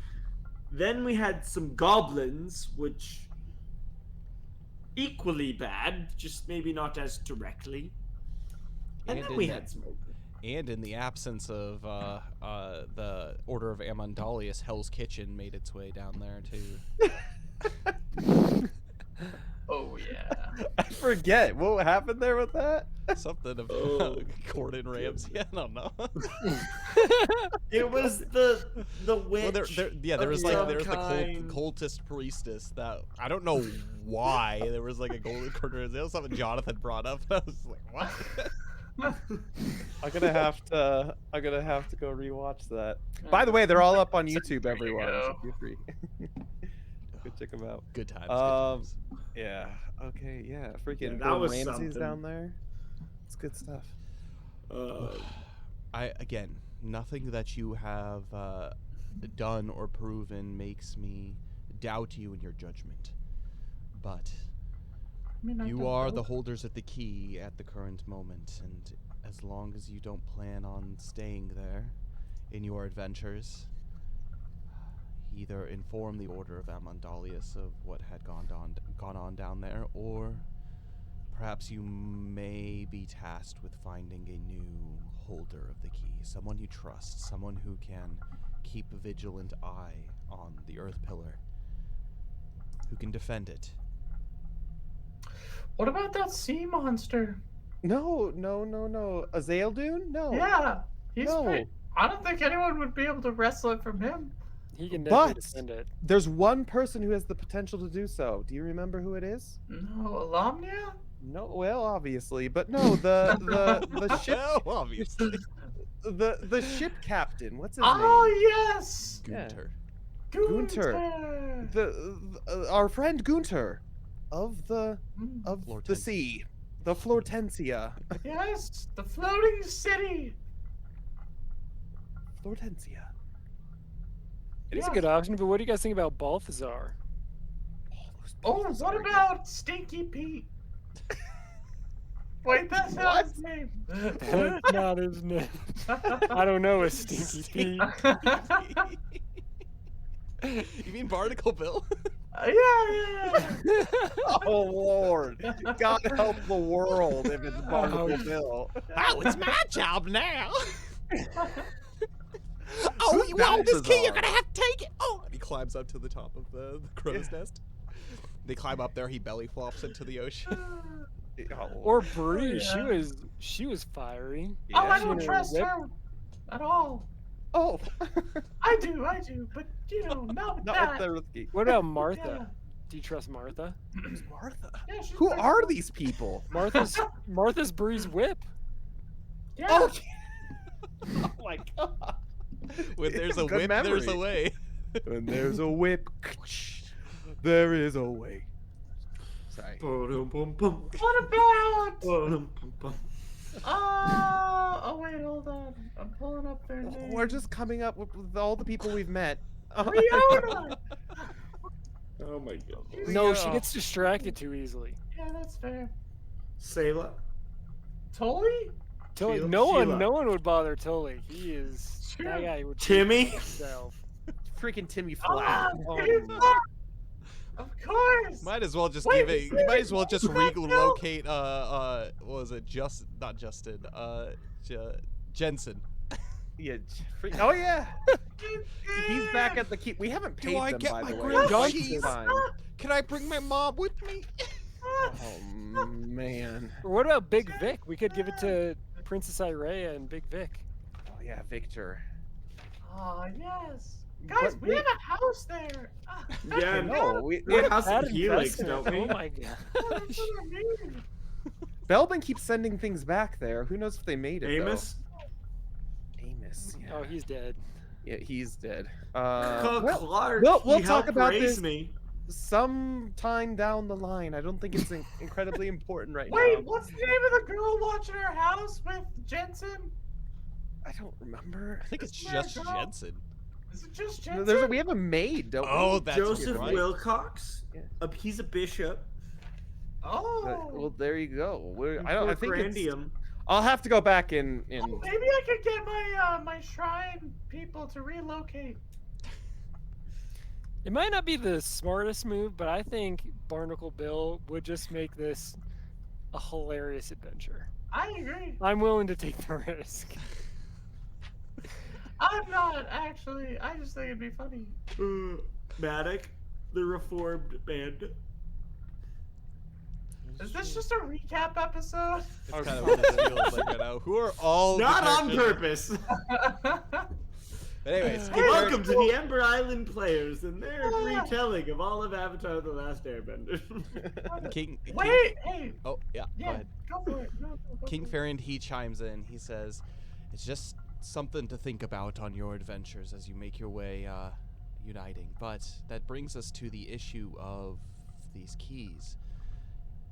Why exactly has King Nalgoric called you here? Why are we gathering the keys? This is unprecedented. We haven't done this for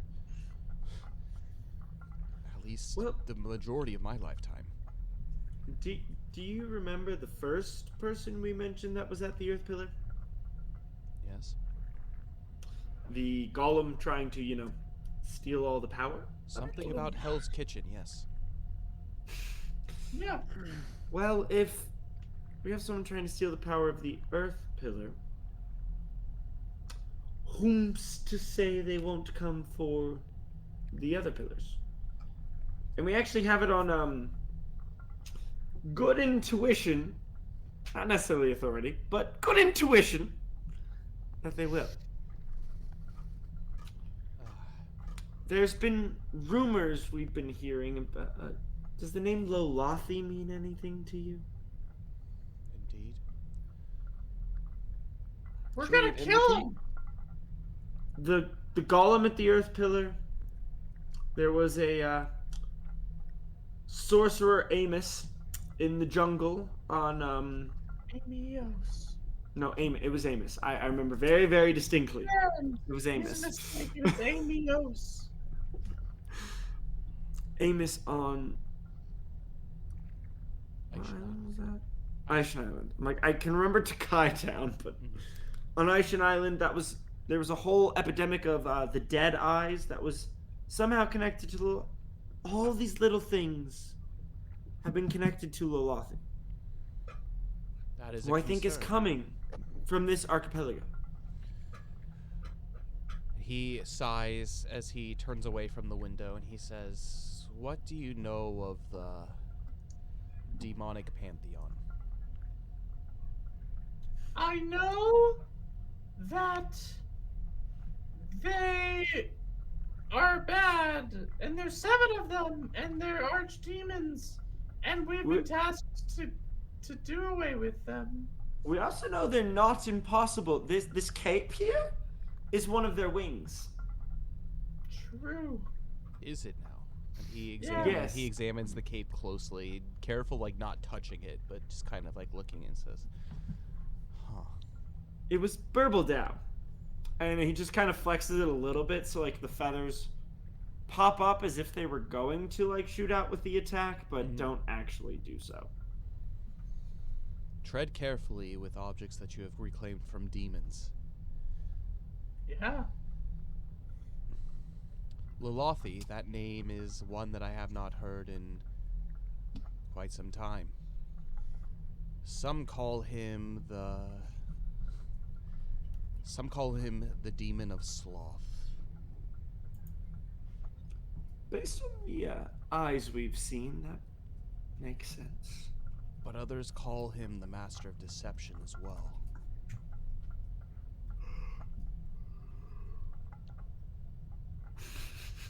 The fact that you have challenged an archdemon and have defeated it, and there are... Oh, we've challenged too. Have you now? Well, one of them we were kind of just running away from. The other one we defeated, actually. We have even faced Malvish himself. That was a...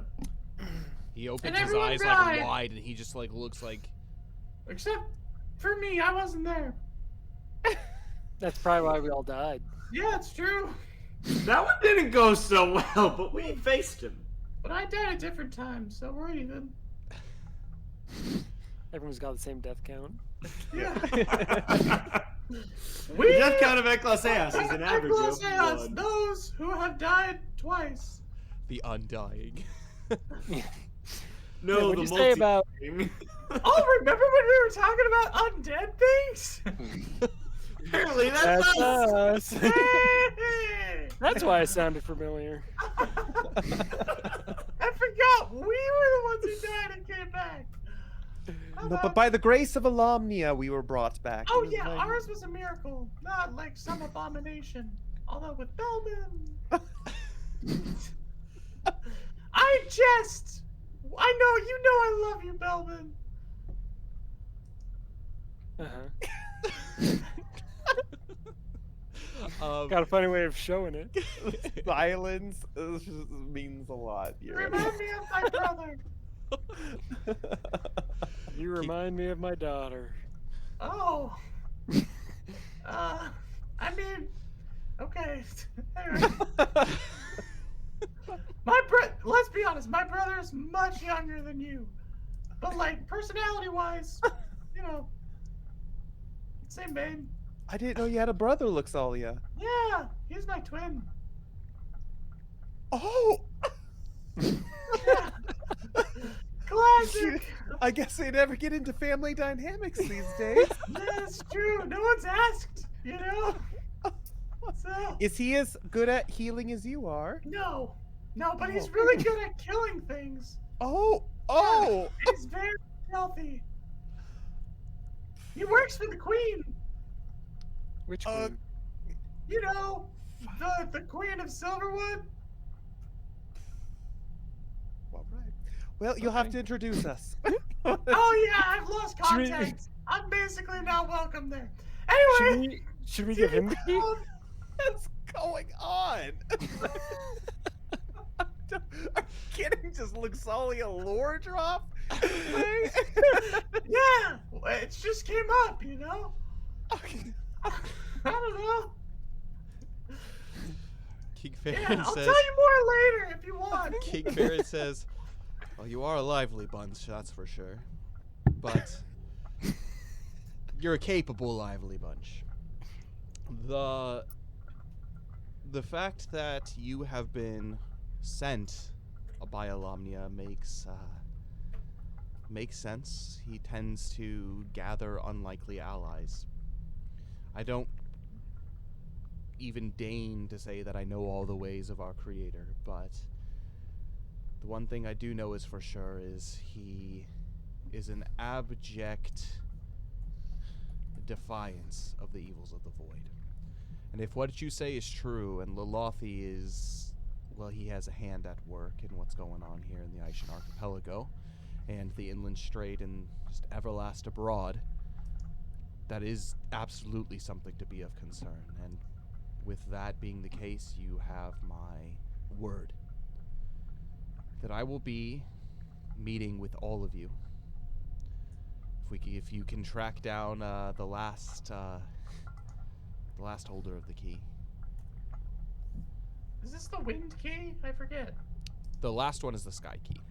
Sky key. And if we can gather everybody, including the Monteblairs, to have a meeting about what next course of action we should do, then you can absolutely count on me being there. Yes. But I do know the story behind the Monteblairs is, well, recently shrouded in mystery. I sent my emissary off to go and search for him at Folden Rock, but the truth of the matter is nobody truly knows exactly where they are and where they reside. He used to, until he so mysteriously broke his oath, reside at Skyspire Island. He is charged with the protection of the Sky Pillar, and he some time ago, about 8 months ago, mysteriously departed and left. Rumor has it that he is in Folden Rock, and so your cues are probably leading you in the right direction of looking there. But we have heard no sign of that family since they have left Folden Rock. And I'm afraid the inhabitants of Skyspire Island have gradually become, well, let's just say it's a refuge for thieves, brigands, and pirates. It's a lawless place, as they might say. It is. And Wait, Folden Rock or Skyspire? Skyspire Island. Oh. Perhaps he is running from that, or perhaps something he has done has caused that to be the case. He's always been a hard one to read. His early days, you might not know this, but his early days of the leader of the household, Edmund, he used to be a privateer, very much along the lines of Gunter and the Flortensia. He was not a ship captain, a ship leader, but rather an engineer. He was one of the biggest reasons that the vast majority of the pirates that were in the seas of Everlast were seen behind bars. Needless to say, if there is a disappearance of the Monteblair family, perhaps pirates are the cause of such thing. What have been your experience with pirates? Has it been a pretty safe travel on your ship? I mean, we killed some pirates, I think. Yeah, they attacked actually. Whoa, gosh, what's that? Flomberge. Yeah. And we repelled them. That's actually how we got our ship. Oh, yeah. There was an evil man by the name of the Bloody Baron, who was commanding 3 ships. A fitting title after Belbin was done with him. That's true. We also ran into pirates that Luxalia just sank their ship and destroyed it. Yeah. Wait. Haven't you? Yeah. You're a sea witch. Why didn't you ever do that again? That was pretty sweet, Luxalia. Yeah, that was pretty cool. I just, I feel different these days. The ways of Alomnia have changed in me. They're mysterious. No, I don't know. Yeah. Just not feeling anymore. Remember when I created that tidal wave that one time too? That was cool. Yeah, you were pretty strong. Yeah. What happened? I've been humbled. She's declined with age. Yeah. Like a fine wine. Sure. I just think, Alomnia is just testing us and seeing what is balanced. Hey, not all pirates. I've met lots of pirates, and most of them pretty much they suck. But, Die. Thunder just happens. Thunder happens, and thunder rings out, and you all hear a voice. Yuki, this is who I'm well pleased with. Her words speak true. Just gotta be balanced, Gotta work together as a team. It's Yes, not we're not. we're not a bunch of individuals going around doing our thing. We are a synchronized team, gosh darn it. Yeah. We rely on each other in battle, and tidal waves are just it's just a one-man show. Yeah. Remember when I did all those things single-handedly? Now I can't. I need you guys. Oh, Jess. We got each other's backs. Yeah. And Zill suddenly just got a bunch of tattoos all of a sudden. Where did those Not come tattoos, from? brands. Sorry, brands. Oh, I especially like the flakes. Brand flakes. He does. I like brands. It's late. I think that is a good place for us to end our session. I like brands. I don't know. Yeah, let's go find this guy. Yeah, Oh the wait, the we didn't Montepler answer family. it. We didn't It's answer not- the question. Pirates, yeah, Oh yeah. we've been around them. Why do you ask? Well, the seas are growingly more full of them, and for some mysterious reason, perhaps it has to do with the works of LaFonte, or perhaps there is something to be gained by living that kind of life. Regardless, they seem to have united to some degree. This is a mystery we must look into, as it does concern the safety of Fesh and Fae and the rest of the Aishan Archipelago. And that is where we're going to end our session. All right. I don't know if that was the intent to end here, or if we were supposed to go other places. And we I just got apologize. ridiculous. It's all good. We were in a mood today. We were. A good mood. Let's but see. Let's recount what happened. We left.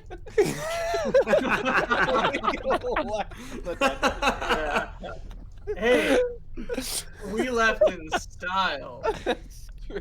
And very slowly. and then we talked to the king about some stuff. Important stuff. Eavesdrop. This is actually, it might seem like not a lot happened, but this is a good episode to archive for all of you players. A lot of important information has been dropped from this episode. So. Recap episode. Yeah. Also, I am as Cole. Why didn't this guy give us any reward?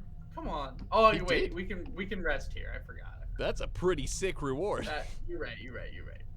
What would Not have really. Like the happened- town is so strict, you can't do anything. We can sleep. You can sleep in there and not peace. break laws. It's only like a Belvin prison, would be upset basically. about that. Belvin, you'll be right at home with the pirates. Yeah, if you need to like sneak onto Sky Spire Island and have just like a hood rat to go undercover, Belvin will just be right at home. No one will even question. Maybe Luxalia too. What? Miss Pious over here? She got a pass, man. I guess she has a twin And brother. a brother. Yeah. What? Yeah. Yeah. Classic. Again, 5 years later, this is something I've known. This is something Cole's known, but Yeah. Yeah, it's just never come up, you know? I don't know. It's here an we are. estranged brother too. So, are you saying if we meet your brother, he's gonna try to kill us? Are we gonna have to kill your brother? I don't want to do I that. don't think so. That'd be a Okay. pretty sick episode, Like, though. I'm like he Showdown. Queen is not Something. my man, though. There you go. Well, there Yeah. you go. I'm looking forward to meeting him one Yeah. day. I think like he's fine. He might be kind of like, oh hey, whatever happened to you, but like you know, it's more the queen that he serves that I'm not really like tight with. That's not a So- good thing. So your fangirling is just like a childhood wound? Yeah. Psychoanalyzing Yes, Sonya. it is. I see innocence in this person. Oh. I must You're good. protect him. That's good. That's great. Let's go ahead and go over some thoughts on tonight's session before I leave you guys to it. Let's go ahead and start in reverse order with Connor. Alrighty. I thought this one was just fun. I think we all were just kind of blowing off steam. So yeah, I had a good time bringing up people from the past, just kind of messing around a little bit. I'm not gonna lie, I'm really excited to start playing your guys' crew again. Yeah. Barnacle Bringing up Bill. all those names. Too Yeah. long. After the high seas we go. Folded Rock, that's my favorite. But yeah, and Finn, I forgot about Finn. Yeah. There's a lot. I was looking through that list and I was like, man, Yeah. every one of those people are just like notable. And They're Oh, yeah. characters, that's for yeah, sure. it's great. So no, I just thought that this was a fun time. We didn't do much, like Dane said. We just left and it took us 2 hours just to leave, but it was a good time. It's a long swim, you know? Yeah, that's good. Yeah, those kelpies, Yeah. man. Yeah, it was good. It was a good one. Do you have anything else to add, or before moving on? No, it was just good. Some of the background, some of the lore, that's good too. But more than And- anything, I think it was just a lot of laughs. One good thing too to note for the players is because you guys now have the racial background stuff. Really look into like for example, like Ginray clan, Rincon clan, Silver Draken, and also Men of the West. Look into the information because the basic classes and also the cultures have a lot of really important lore on how people view them, like in the world, and like what their societal things are. So it can help you kind of develop your characters a little bit more if you want to do so. So you can kind of understand more. Because again, that was one thing that got brought up was, wow, Luxalia had a brother. But I think part of like one of the reasons of why like a lot of like past and stuff hasn't been brought up is because it's not very fleshed out, and that was my fault for not giving you guys like a general like this is what your culture is based on. Everything that you are and your characters has been through the adventure, which is great, but now you guys have some information to be able to like root yourselves in, and so you kind of have that. So make sure you look through them. Good to look through them all, but especially like your characters about like what your society is about and what they are, because I'm going to start referencing that more. Especially if you are in areas where like people know that, and so you guys kind of just have a better idea. So definitely make sure to check those out. Dane, your thoughts? Yeah, I really enjoyed it. I miss Everlast. Like when I last session, which is like again like 3 weeks ago, when I saw it was gonna be 3 weeks later, I was so bummed, and I'm happy to be back. It was just an altogether really good time. I'm excited to have like a regular schedule again, hopefully starting in March.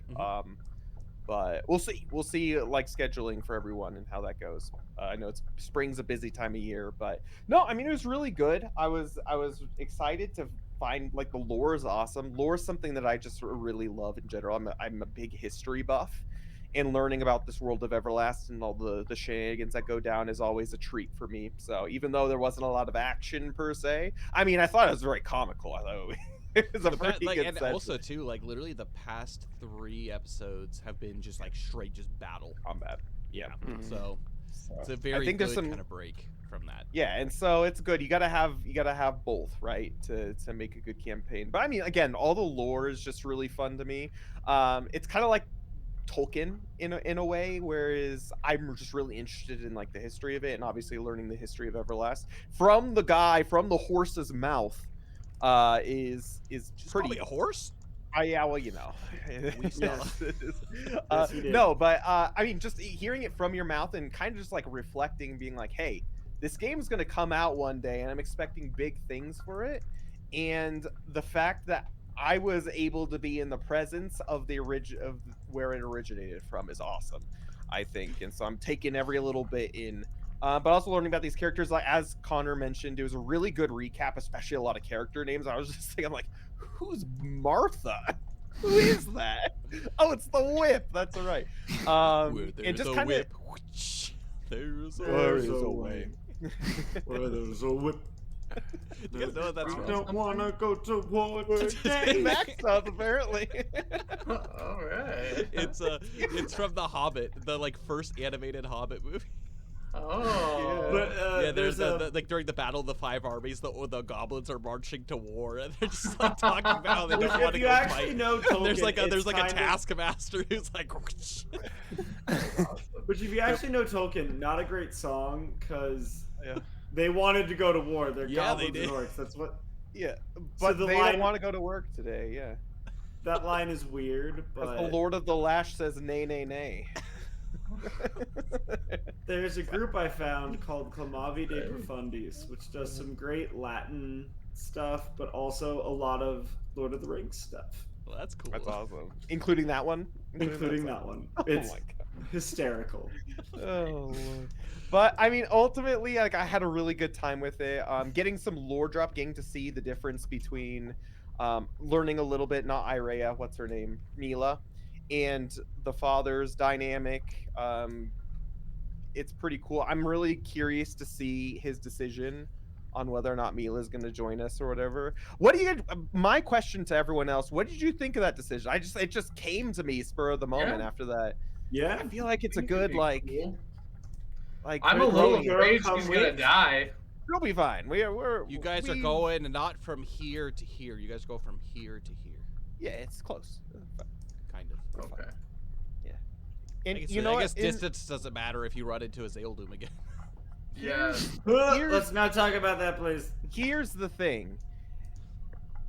If we can't protect a princess, how are we going to save the world? Those are very different things. Sometimes you need like I a don't know. trial run though, Save right? the cheerleader, save the world. That's true. A trial run with Amelia. If she dies, it was just the trial. At least it's not the world, right? Yeah. No, I just think it'd be cool. Like, I'm sorry, Kyle, for putting you in that position, but I think No. it'd be like really nice for her to get some Yeah. growing up, because that's what he's I worried think about. it'd be nice if she could, contribute to the team. Well, that's why I gave. No, it's not exactly why I gave her back her staff and her diadem and things like that. What would have happened? Would I have gotten points of misery if I kept yeah. those? Oh yeah. Okay. That's why Belvin didn't have them. And on top of that, you would Climb not in have misery. gotten Fesh and Faye as a haven spot. Well, would it have been worth the trade-off though? No. Okay. No. It's like the rod itself is not like a legendary item. It's like it's not even as strong as like the Gladys or anything like that. It's like not even like in the same ballpark. It's just an heirloom kind of thing. Yeah. It's like really cool if you like have like regular like uncommon like weapons and stuff. 'Cause it's a rare item, but yeah. And the last thing I was going to note, and the last thing I was going to say before we move on to Cole and Luxalia. So that conversation that Yuki had with King Ferrand under the water about going back to the library. What were King Ferrand's actual thoughts about that? I'm curious.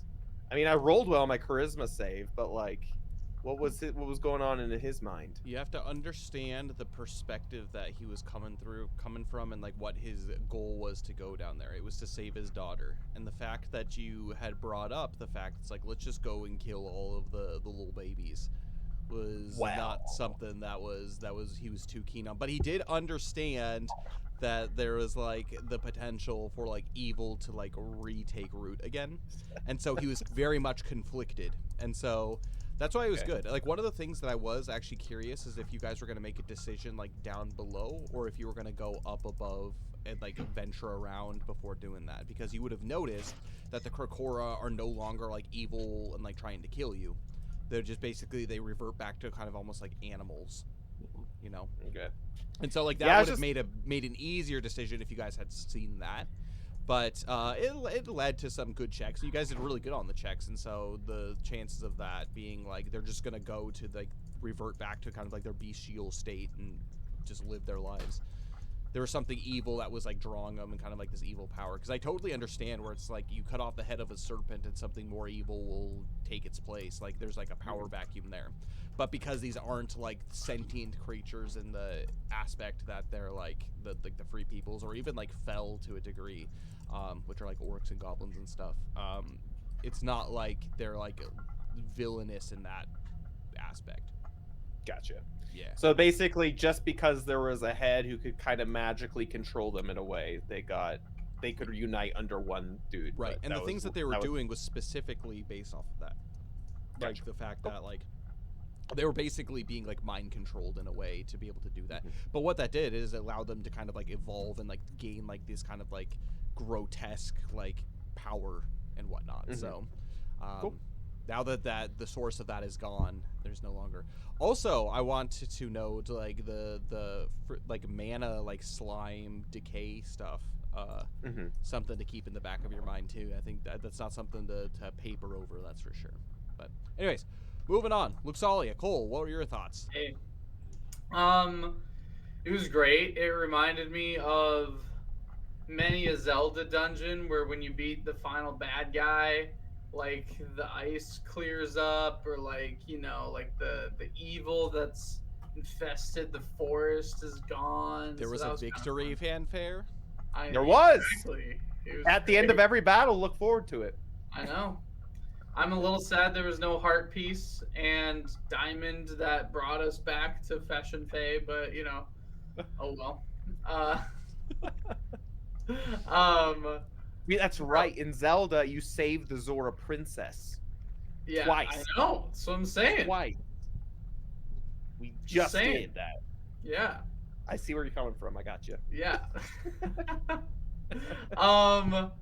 No, yeah, it was really fun. I love me a good role play, a good, you know, jab at Belvin's always a good time. Never 'Cause gets old. He jabs back, you know, and it's just great. That's I how he was attacks. trying to Kazooie today, and it was fun. That was I'm a sassy bird. That's what Kazooie Yeah. language said. By the way, this is because Banjo-Kazooie was the tag underneath when it started. This is going to be labeled as Banjo-Kazooie in the VOD, so it's great. Even though I changed the category. Well, yeah, because it's what the originals at the start of the stream was. Nice. So I when mean, you it go- basically was. Well, when you Dun, go dun, search dun. Banjo-Kazooie and look at the VODs, this is going to all be the in people, there. all of the people that we have in this stream, I'm just so curious if it's like they came in expecting Banjo-Kazooie and they definitely did not get that. They're like, Yeah, whatever the heck this Wow, was. They're like, are they role playing Banjo-Kazooie? Yeah, we are. It's a new. you know, we work for Rare and we're developing, we're play testing the ideas for the new Banjo-Kazooie. Yeah, The we- Banjo-Kazooie role-playing game. Exactly. Yeah. It's not coming back as a video game. It's coming back as a TTRPG. Anyway, no, it was a lot of fun. It was kind of. I forget that you guys don't know my backstory like at all, and I'm like, dang, I don't really know your backstory either. So excited to potentially explore that. In the Oh, you will. future. Don't worry. And now that you're equipped with the to be able to expand on it and do the things that you want, go crazy. Indeed. I'm a little sad. I almost did, but then I didn't. But I'll leave it as a surprise for our viewers later. But something's coming back that has been gone for a bit, and I'm excited. Me too. Me too. So that'll be a good time. Yeah, I am curious because I was looking at this map, and because it's slightly new. So is this Silverwood? Yeah, right here is Silverwood. Okay. Okay, cool. Here? Yeah, because like that's generally where I remember it, and then this is the Golden Sands over Mhm. here. Yep. Okay, cool. That's what I thought, but it looked ever so slightly different from what. And I even have the a more original- up-to-date version of this map, but it doesn't change physically. Just Okay. labels and stuff are a little bit different. Yeah, it's one of my screensavers that go through, so I know real well because I'm sitting here working and I'm just like, yeah, that's that place. Yeah.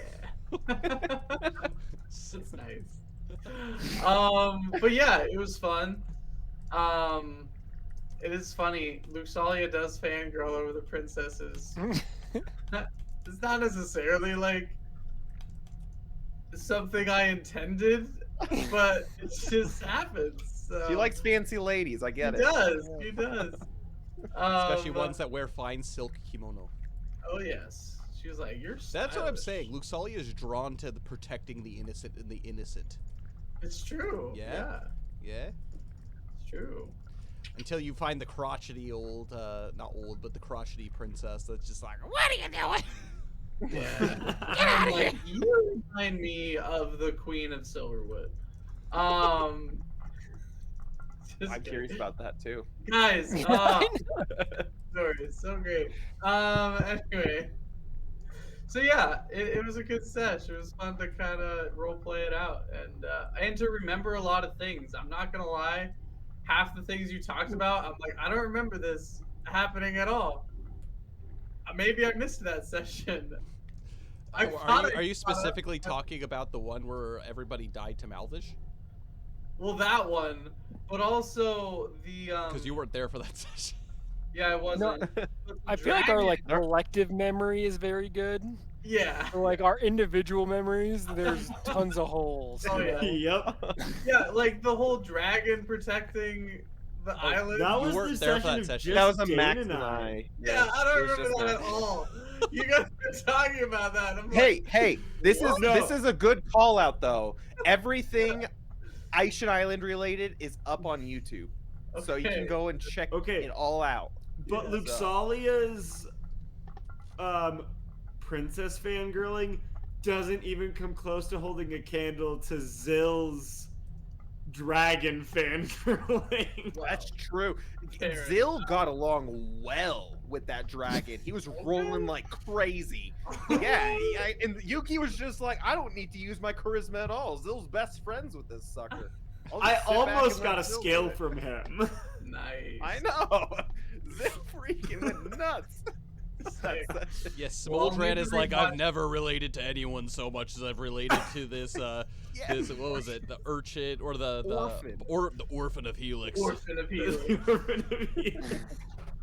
Oh man, love that. So yeah, it was great getting updated on a lot of the, cause like I thought I kind of rewatched that, but I apparently didn't. I missed that because I was just like, I don't know what you're talking about, but you know it so well, so it must have happened. Yeah, so I'll have to check that one out. So it was great. It was a good sesh. Yeah, I think that was the session after you guys had beaten Amios.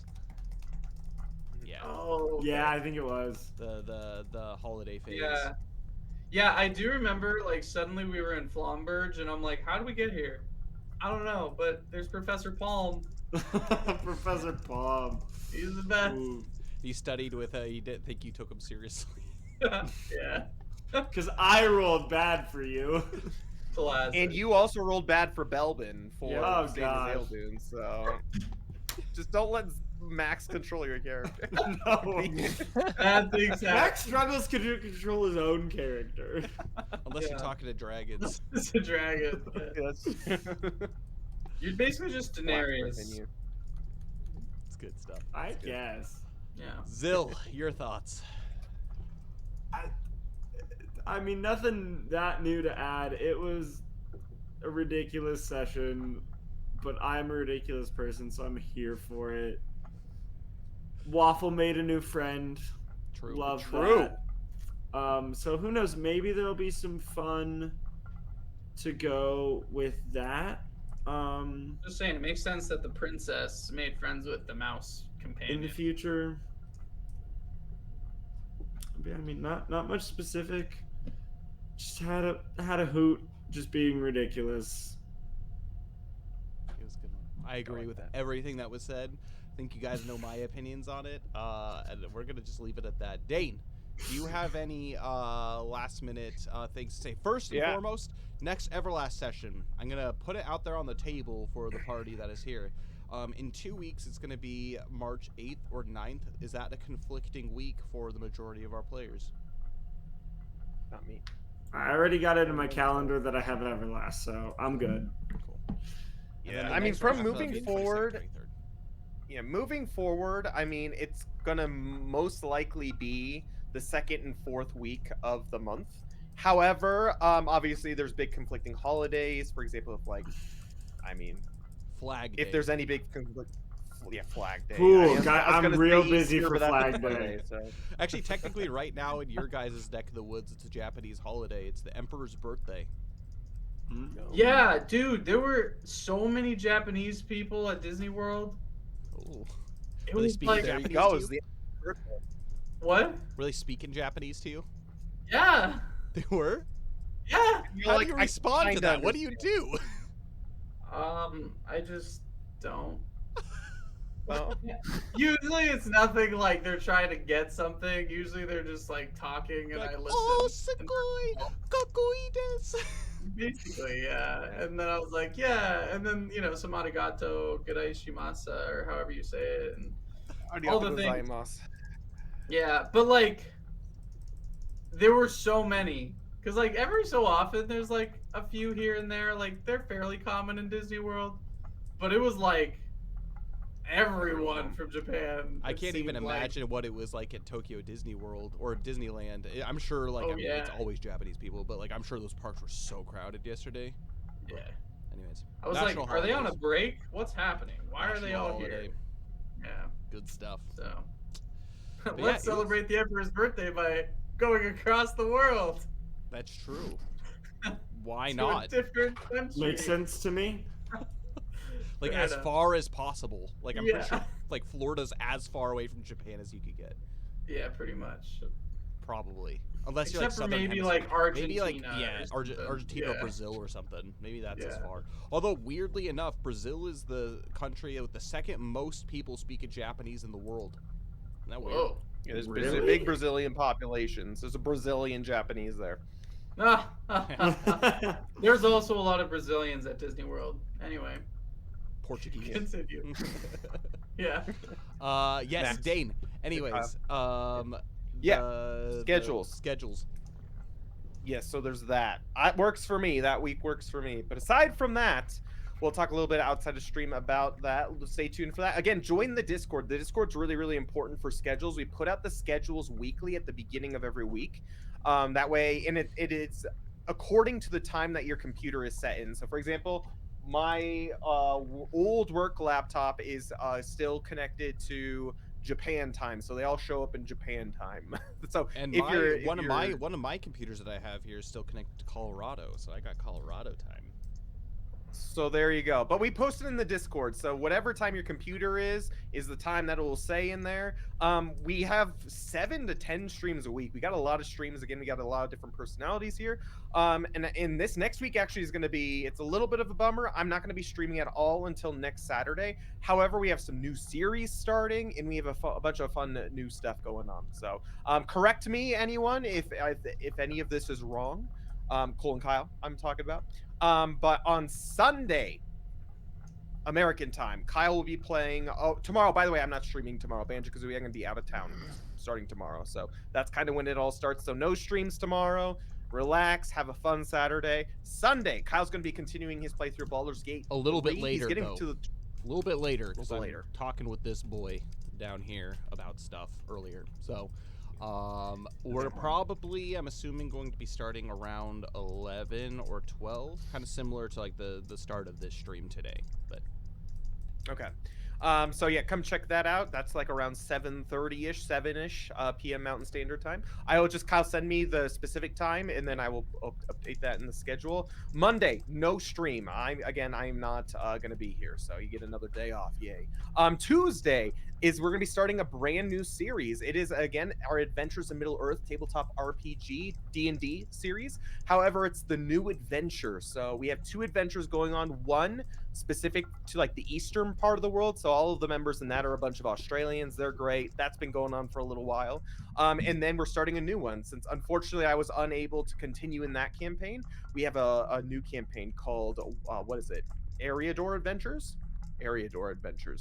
and it's really fun. So if you want, like, it takes place in like the Shire, Bree. I had my session 0, but Cole's character there is going to be having his session 0 on Tuesday, and that will be at, I believe, 7 p.m. Wait, 5 p.m. Mountain Standard Time. That's 7 p.m. Cole's time, is when that will be. And then Wednesday, Kyle will be switching off. I know it's a lot of talking. I get it, but the 2 Adventures in Middle Earth sessions are going to be switching off by week. So it'll be every other week. So the Australian one will be on hiatus until the next week, and then we'll keep switching back and forth. And Kyle is just going to take each of the spots. So the week that the Americans aren't doing it, Kyle's going to be streaming his Baldur's Gate there. The week that the Australians aren't doing it, he's going to be doing that. That's 3:30 a.m. Mountain Standard Time.